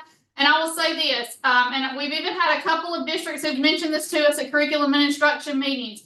The teams here have really been talking and working together. ARI, OMI, MTSS, OXL, when it comes to everything that's coming up for this summer, for the summer reading and math camps, for just our other summer programs, we are not making decisions in silos. We make decisions with everybody at the table to try to streamline these. And last year was our first year in Power School doing both the math and summer camps. We put our heads together to go, how can we make it even better for this year? And guys, I can tell you, I can't show you just yet, but I can tell you, you are going to be excited about some of the changes, because we have been able to streamline and take off some of the duplication that we knew was a pain point in this process. So there are going to be updates to both the literacy and numeracy tabs in SIS. You are no longer going to have to report the summer camp information inside of the SIS on those tabs, so those sections will remove, because we will capture it all from within the interventions like we did last year. Even though we had y'all enter the data in both places just to make sure the data was going to report the right way in Unified Insights the way that we needed to. So that part is coming off. You're also going to see less interventions to manage in the summer reading and math camps, because when I tell you K3 and 4-5 got together to figure out how they could make the math and reading embed in one or the other, they were brilliant and thought of things that I had not even thought of that we are going to be able to implement and make it easier on you. And for the part of the secondary, I know that we've gotten some very big eyebrow raises and, you know, kind of eyeballs bulging out when we said that we're going to have to put our secondary people into the interventions. I want to make sure to reiterate a point that Jeff said, in that you will not be taking attendance or doing any monitoring of the interventions this year in there. So you are not going to have to do the double step like we have to do with the elementary, where we rostered in SIS and move over. You're just going to have to do interventions in Unified Insights for that high school part or the secondary part. So some very detailed guidance with exactly what to do on those for you. You'll see in those memos that your summer interventions will not start showing up in there until the 1st of May. So stay tuned for that. We'll have all of that guidance ready for you, and myself and the Power School coaches will be on standby to help anyone who needs it. We do have those videos from last year that still are going to remain into effect, and how you will roster in the SIS for it to push over into Unified Insights, even if you have teachers who are at other locations who will be facilitating those summer programs at a different school than where they're based at. All of that we did last year, it's exactly the same for our elementary. So stay tuned for that. Again, I've got my 5 Power School coaches that I could not do this job without. They have lots of webinars over the next couple of months to get us closing out this school year on a high note. Also, to reiterate what Sue Ellen was mentioned, we have our wonderful Alabama Power School Users Conference that is embedded in AETC. So you cannot get a better bang for your buck. When I tell you other states are jealous of the support that we are able to provide everybody in Alabama, I literally had a conversation with someone from South Carolina on a national forum the other day, and she said, I hope your state understands how lucky y'all are in the way you have it structured. And I said, they absolutely do, because they tell us how grateful they are for it every day. We are here to support. We are to help. And it's not just here in the U.S. that they are taking notice of this. I actually am going to be traveling to London, England in October to share how we are using some of Power School in Alabama, when I was contacted about a month ago by 3 of the international schools in Switzerland, the Netherlands, and London to come share some of our growth and what we're doing. So y'all, people are taking note of what you're doing in Alabama, and it blows their minds, the things that we are able to see in analytics and insights and do with our interventions and plans as these kids travel. They've never heard of gap standing before and cannot believe that it's actually being pulled off somewhere out there, and we are able to show them the way. So kudos to y'all for supporting our kids and making this happen, because without you, it wouldn't be there. And now, oh, the mouse is frozen. Let's see, oh, there's some chats in, so let me see if anything came in. Bragging on you, leading the March Madness, the ALSDE bracket with our fearless boss, Dr. Mackey, and many others. And I think we are all agreeing that you are a superhero. Hey, I'm just here to be a team member, and I could not do it without all of y'all. And the districts know we are here to be their hero and support in any way that we possibly can. You know, I tell people with the Unified Insights changes, I said, think of it to your first year of teaching. Would you say your first year of teaching was your best year of teaching? I don't know anybody that would. So I would say our first year of Unified Insights was not going to be our best year. We will make it better and better as we learn more knowledge and refine it. And it's just a matter of staying together as a team to keep pushing forward to get to those points where the ahas and the this was what it was for is all about. So we thank each one of you. I'm gonna pass this back to Katrina. And just to reiterate what Stacy was just saying, you know, because we came from where you're sitting right now, you know, and we kind of came to the department with, all right, we need to be able to ask two people a question from two different sections and get the same answer. Oh, we get that. And so we come together. I mean, Karen meets with Bonnie and we're all coming together to say, okay, what can we do to make things make the most sense? You know, I guess there's laws and things that we have to do. And, you know, having a conversation with Stacy about the summer school, that was a great one. We're like, okay, so we've been doing a job form. What can we do so we could just take this report off the districts and we'll just do it for them? Well, let's just figure a way that we can do this. So thank you, Stacy. And yes, we've had a lot of fun with this whole March Madness that I think the gentlemen among us did not have any faith in us. And I'm just going to say shout out to Florida because yes, I was very fortunate to win that bracket. They think I am the luckiest human who has ever lived, and I'm going to roll with that. We're going to continue to cheer on our state, Melissa. Continue to cheer on our state. Thank Roll you. Tide and War Eagle. Absolutely, but still, I won. Go Gators. Anyway. Stacy mentioned we love and we're going to stay afterward today, you know, because we've done that in the face-to-face sessions. If you got some questions that you're like, I got one, we're going to hang on a minute. I know Karen has got a great group coming at 1, so we don't want to run up against that. But some of the best comments I think we got over this last couple of weeks is you know, Stacy, you know, that you guys can tell that we're talking, and we certainly are trying, and we want you to hold us accountable to keep doing that. The best one I know I got, it was actually that one was in Alabaster, or in Shelby County, and someone said, you know what, I can tell you guys are working your tails off, but you love each other and you love the work you do, and we hope you see that. We certainly do. And we love you too. And I was just looking as I was sitting here taking notes on my little note taker that has a great, you know, quote for every day. It says, passion is energy. Feel the power that comes from focusing on what excites you. Does anyone want to guess? Her name has already been mentioned in the chat. Anyone want to guess who said that? I'll watch the chat, see if you guys can figure it out. But I think that's pretty powerful. And that is what we're doing today, is really fueling our passion.